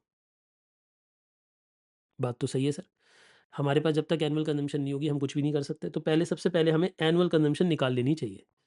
तो देखिए जी एनुअल कंजम्पशन कैसे कैसे आ सकती है। या तो मैं एक काम करूं, देखो सुनो, इन दोनों से एवरेज वीकली कंजम्पशन निकाल लूं और उसे इंटू 52 कर दूं। भाई मेरी बात को समझो। अगर मुझे ये बात पता है कि मेरी एक वीक की कंजम्पशन कितनी है, अगर मैं उसे इंटू 52 कर दूंगा तो मुझे एनुअल कंजम्पशन पता लग जाएगी। प्लीज मुझे ये बात बताइए, अगर मुझे कंजम्पशन पता है तो मैं ए कैसे डिराइव कर सकता हूं? इन दोनों की एवरेज से। पहले आप मुझे इन दोनों की एवरेज निकाल के दीजिए, कितनी आती है? एवरेज कंजम्पशन पर वीक कितनी आती है? देखिए क्वेश्चन में कोई और हिंट है तो हम उसे भी देख लेंगे, नहीं है तो फिर हम अपने हिसाब से क्वेश्चन करेंगे। क्वेश्चन ने हमें ये बात बोली थी कि 365 डेज़ हैं एक वीक, एक ईयर में, ठीक है जी। और इतनी कंजम्पशन, हमारी मेन जो कंजम्पशन है वो 360 के हिसाब से है। क्वेश्चन में देख लो और कोई लाइन बोली है उसने नीचे? अब पूरे क्वेश्चन को पढ़ लो पहले, कहीं और कोई लाइन बोली है? नहीं बोली है। किसी भी और पार्ट में उसने कोई लाइन नहीं बोली है, अगर आप ध्यान से देखें। Purchase price of the raw material 100 रुपये दिया है, किसी भी जगह पे और कहीं पे भी एवरेज की कोई बात नहीं करी है। आपको समझ आ रही है कंजम्पशन? ज़्यादातर बच्चे कह रहे हैं कि सर आप करा के दिखाओ, तो चलिए मैं करा के दिखाता हूँ। देखिए, मुझे ए चाहिए, ए मतलब एनुअल डिमांड चाहिए। मुझे क्या चाहिए यहाँ पे? एनुअल डिमांड चाहिए, करेक्ट? अब देखो मेरे साथ, मैं एक काम कर सकता हूँ, वीकली कंजम्पशन कितनी है?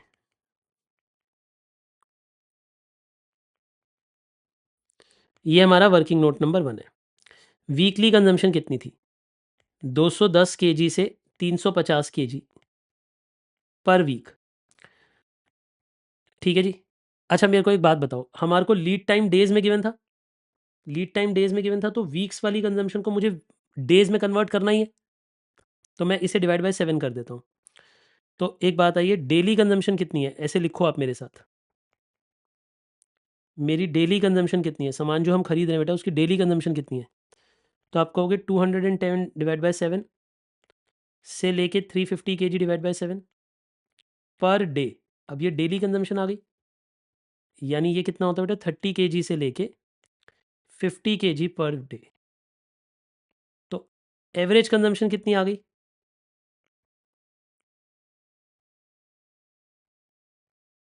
एवरेज कंजम्पशन आ गई 30 प्लस 50 डिवाइडेड बाय 2, यानी 40 केजी पर डे।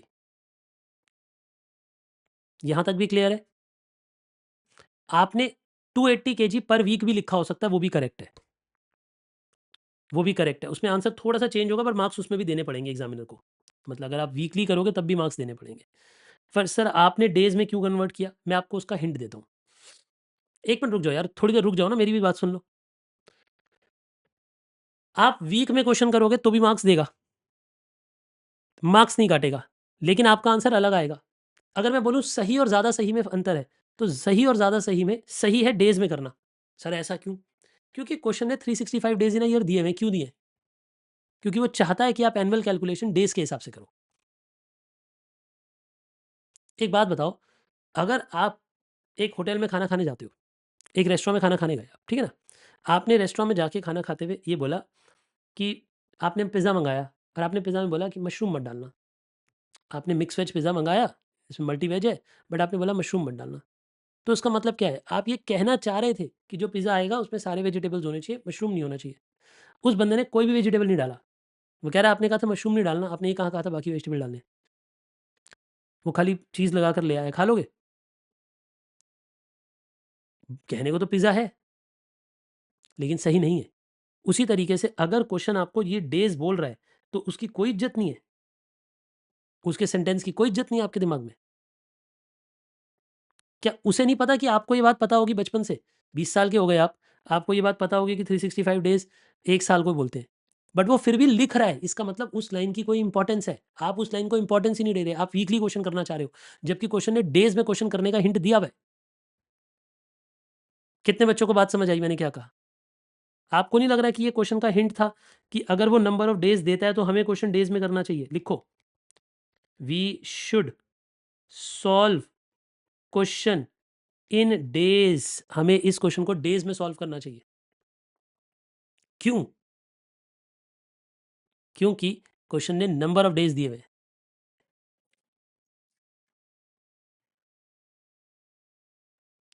तो अब देखिए, अब कितना आ जाएगा? अब आपकी टोटल कंजम्पशन कितनी आ जाएगी? टोटल एनुअल कंजम्पशन कितनी आ जाएगी? यानी आपकी 1 साल की कंजम्पशन कितनी आ जाएगी? आपकी 1 साल की कंजम्पशन आ जाएगी 40 इंटू 365। कितनी होती है बेटा 40 इंटू 365? 14,600। 14,600 ये आ गया। क्या आपको मेरी ये बातें समझ आ गई मैंने क्या कहा? सर फ़र्क नहीं पड़ रहा सर, आप हम ऐसे क्वेश्चन करें या घुमा के करें, आंसर तो बराबर ही आ रहा है। कभी-कभी बराबर आएगा, कभी-कभी आंसर चेंज हो जाएगा। तो आप क्वेश्चन की रिस्पेक्ट करना सीखें। अगर क्वेश्चन ने डेज़ दिए हैं तो उसको डेज़ में करो। क्या हिंट दिया मैंने आज आपको? क्या हिंट दिया, हिडन हिंट क्या दिया? कि अगर क्वेश्चन में नंबर ऑफ डेज़ मेंशन्ड है तो आपको क्वेश्चन डेज़ में सॉल्व करना है, याद रखना, वीक्स में मत करना। चलिए, ये बात हमें क्लियर हो गई। अब आप ईओक्यू बताओ। 14,600 को यहाँ रखो। कोई मुझे बता सकता है कि कितना आ रहा है? प्लीज़ मुझे बताइए। बेटा डेज़ को ढंग से कैलकुलेट करिए। 646 बता रहे हैं बच्चे। आप लोगों का कितना आ रहा है? हाँ, 645.88 which is similar to 646 units. अब देख रहे हो, आपका आंसर थोड़ा-सा बदल गया। कितने बच्चों का आंसर बदल गया? पहले 645 आ रहा था ना आपका आंसर? कितने बच्चों का आंसर बदल गया? 1 यूनिट बदल गया? अब आपको पता है 1 यूनिट बदलेगा, सारे आंसर बदल जाएँगे। क्यों? क्योंकि सब जगह ईओक्यू काम आता है कहीं न कहीं। अनिरुद्ध मुझसे पूछना चाहेंगे कि सर अगर मैं पुराने वाले मेथड से करता, मेरा आंसर 645 आ रहा होता तो क्या मार्क्स मिलते? चांसेस है कि मार्क्स मिल जाते। 99.99% मार्क्स मिल जाएँगे। लेकिन क्या गारंटी है कि मार्क्स देगा? शायद ना दे। अगर कोई पागल बंदा बैठा होगा तो वो नहीं देगा, कहेगा ऐसी की तैसी, तुमने डेज़ को रिस्पेक्ट नहीं किया। यार आप एक बात हो ना, आप एक ध्यान रखना, आप एग्ज़ाम देने जा रहे हो तो आप एक खाली एक, अब मेरी बात को बुरा मत मानो, लेकिन हम जब एग्ज़ाम देने जाते हैं, तो हम एक वेटर होते हैं। जो वो हमें ऑर्डर करेगा टेबल पे, हमें वो लाके देना है, सिंपल। अब वो कह रहा है डेज़ में आंसर लाओ, तो हम डेज़ में आंसर लाएँगे, हम वीक्स में आंसर नहीं ला सकते। चलिए ये बात भी क्लियर हो गई। फर्स्ट मतलब आपको 0 वाला केस समझ आ गया, 646 आ गया। अब पहला पार्ट से स्टार्ट करो। हाँ जी भैया, क्या चाहिए फर्स्ट पार्ट में? जल्दी-जल्दी बोलते जाओ। वो कह रहा है यार मुझे चाहिए रीऑर्डर लेवल। बताओ बेटा आरओएल कैसे आती है? आरओएल कैसे आती है? जल्दी बताइए। आरओएल कैसे आती है? Maximum consumption to maximum lead time. Maximum consumption into maximum lead time. क्या आपके पास मैक्सिमम कंजम्पशन थी? थी, थी बेटे थी। कंजम्पशन थी हमारे पास डेज़ वाली। 50 केजी पर डे। और लीड टाइम मैक्सिमम कितनी थी बेटा? लीड टाइम मैक्सिमम 9 डेज़ थी। 450, यानी हमारे पास 450 केजी पड़ा होगा तभी हम ऑर्डर प्लेस कर देंगे। कितने बच्चों का ये वाला पार्ट भी सही था? कितने बच्चों का ये वाला पार्ट भी सही था आंसर? प्लीज़ मुझे बताइए। कितने बच्चों ने ये वाला पार्ट भी ठीक-ठाक कर लिया था? कर लिया था आपने? शाबाश! अगला पार्ट। Maximum stock level. बेटे बताओ मैक्सिमम स्टॉक लेवल कैसे आता है? थोड़ी स्पीड बढ़ाओ। Maximum stock level. Maximum stock level आपको कब देखने को मिलता है? जब आपके पास आरओएल पे आप ऑर्डर कर देते हो, आप मिनिमम कंजम्पशन करते हो और आप मिनिमम लीड टाइम करते हो, प्लस रीऑर्डर क्वांटिटी करते हो, प्लस रीऑर्डर क्वांटिटी। यानी रीऑर्डर लेवल यानी 450 minus minimum consumption into minimum lead time. Minimum consumption कितनी है बेटा? 30 केजी पर डे। और लीड टाइम कितना है मिनिमम? 5 डेज़। मतलब लाला जी 5 दिन में ही माल भेज देंगे। और नया माल कितना आएगा? जब हमें आरओक्यू नहीं पता होता तो हम ईओक्यू को ही आरओक्यू मान लेते हैं। पता है ना आपको ये बात? जब क्वेश्चन में ईओक्यू आरओक्यू कुछ और नहीं होता तो ईओक्यू को ही आरओक्यू मान लेते हैं। तो बताओ आप मुझे कि आरओक्यू कितना होएगा? हमारा रीऑर्डर क्वांटिटी हमारे लिए कितनी थी? हमारे लिए रीऑर्डर क्वांटिटी वही आरओक्यू हो जाएगी 646 केजी। तो आप इसमें 646 केजी इधर ऐड कर दीजिए। कोई मुझे इसका आंसर दे सकता है निकाल के कितना आ रहा है? 946 आ रहा है? थम्स अप करो, इंडिकेट करो, बोलो हाँ या ना। सबके लिए यही आ रहा है? ठीक है। कुछ बच्चे फास्ट हैं, कुछ बच्चे स्लो चल रहे हैं। ये पूरा प्रैक्टिस क्वेश्चन है, मतलब इसमें हम सब कुछ प्रैक्टिस कर रहे हैं, जितना अभी तक हमने पढ़ लिया था वो सारी की सारी हम प्रैक्टिस कर रहे हैं यहाँ पे। ठीक है, इससे अगला पार्ट। प्लीज़ आइए इससे अगले पार्ट पे, थर्ड पार्ट पे आइए। थर्ड पार्ट हमें क्या कहता है? थर्ड पार्ट कहता है मिनिमम स्टॉक लेवल। अरे स्पीड बढ़ाओ बन्ना, स्पीड बढ़ाओ। Minimum stock level. Minimum stock level का फॉर्मूला क्या था? मिनिमम स्टॉक लेवल का फॉर्मूला था ROL minus average consumption into average lead time. तो आप ये कहोगे रीऑर्डर लेवल है 450, एवरेज कंजम्पशन कितनी है? 40 केजी पर वीक, पर डे। और नंबर ऑफ डेज कितने हैं 5 + 9 डिवाइडेड बाय 2, ये एवरेज हो जाएगी बेटा 5 + 9 डिवाइड बाय 2। क्यों 5 + 9 डिवाइड बाय 2? क्योंकि बेटा ऐसे ही किया जाता है, हमें minimum plus maximum divide by 2 करना पड़ता है जब एवरेज करनी हो तो इसका आंसर कितना आ जाएगा? कोई है ऐसा बच्चा जिसने ये करा? 170, शाबाश 170 केजी। बहुत बढ़िया बच्चे हैं जिन्होंने मिनिमम स्टॉक लेवल भी निकाल दिया। फोर्थ पॉइंट देखते हैं। ठीक है जी, यहाँ तक कोई प्रॉब्लम तो नहीं है आपको? नहीं है, चलिए फिर आगे बढ़ते हैं। अब वो कहता है एवरेज स्टॉक लेवल। अब देखो इसमें एवरेज स्टॉक लेवल में सेफ्टी स्टॉक वाला फॉर्मूला यूज़ मत करो। क्यों? क्योंकि इसमें सेफ्टी स्टॉक गिवन नहीं है और यहाँ पे उसने मिनिमम मैक्सिमम अभी-अभी निकलवाया है, तो वो एवरेज इसी के बेसिस पे निकलवा देगा। हमारे लिए एवरेज स्टॉक इसी के बेसिस पे निकलवा देगा। फिर कोई दिक्कत नहीं है ना हमें? बोलिए हाँ या ना? यहाँ पे आप एवरेज ऐसे ही निकाल सकते हो।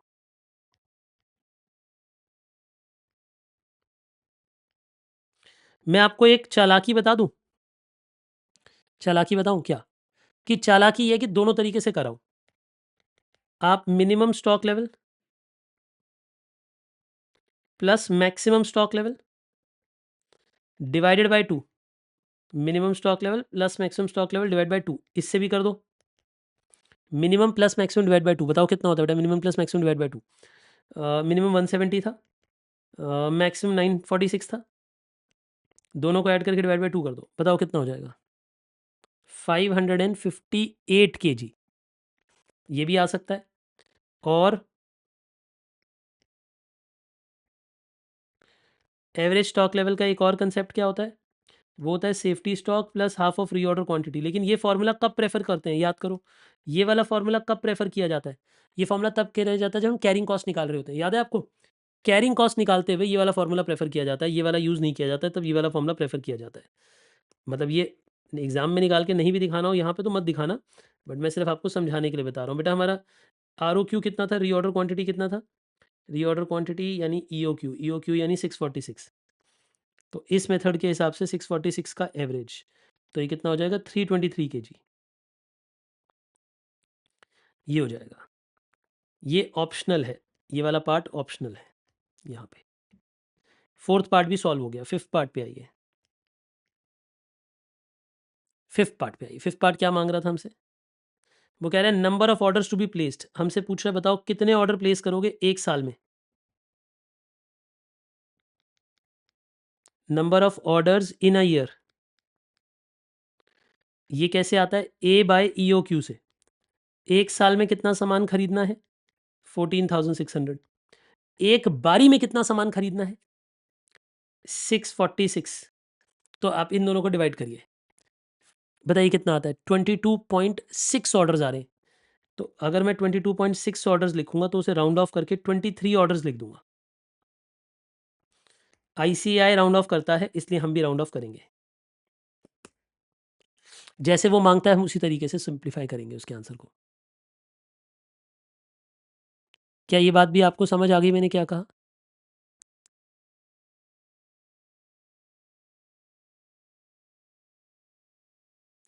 प्लीज़ मुझे बताइए, क्या इतनी बात आपको समझ आती है मैंने क्या कहा?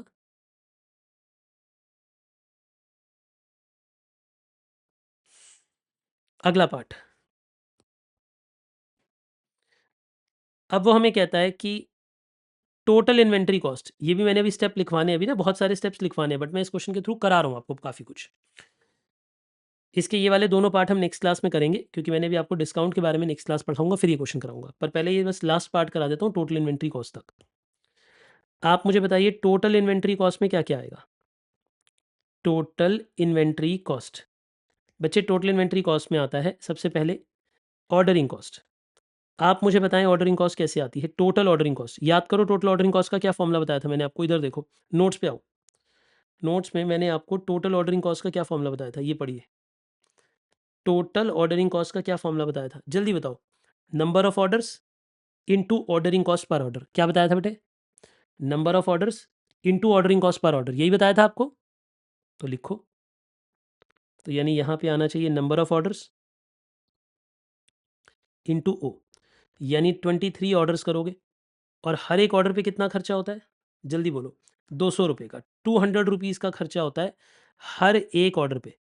अगर हर एक ऑर्डर पे 200 रुपीज़ का खर्चा होता है तो हमारी टोटल ऑर्डरिंग कॉस्ट कितनी होती है? 4600। टोटल ऑर्डरिंग कॉस्ट होती है 4600 रुपीज़। अब आ जाएगी total carrying cost. Total carrying cost का फॉर्मूला भी बताया था मैंने आपको, ये देखो। टोटल कैरिंग कॉस्ट का क्या फॉर्मूला बताया था मैंने आपको? टोटल कैरिंग कॉस्ट का फॉर्मूला बताया था safety stock plus half of reorder quantity into C. Total reorder quantity का हाफ करो, सेफ्टी स्टॉक करो, इनटू सी करो। तो यानी safety stock plus half of reorder quantity into carrying cost per unit per annum, यानी 0 plus half of 646 into C. C मतलब carrying cost per unit per annum. बताना बेटा carrying cost per unit per annum कितनी होती है? वो होती है 14 रुपीज़।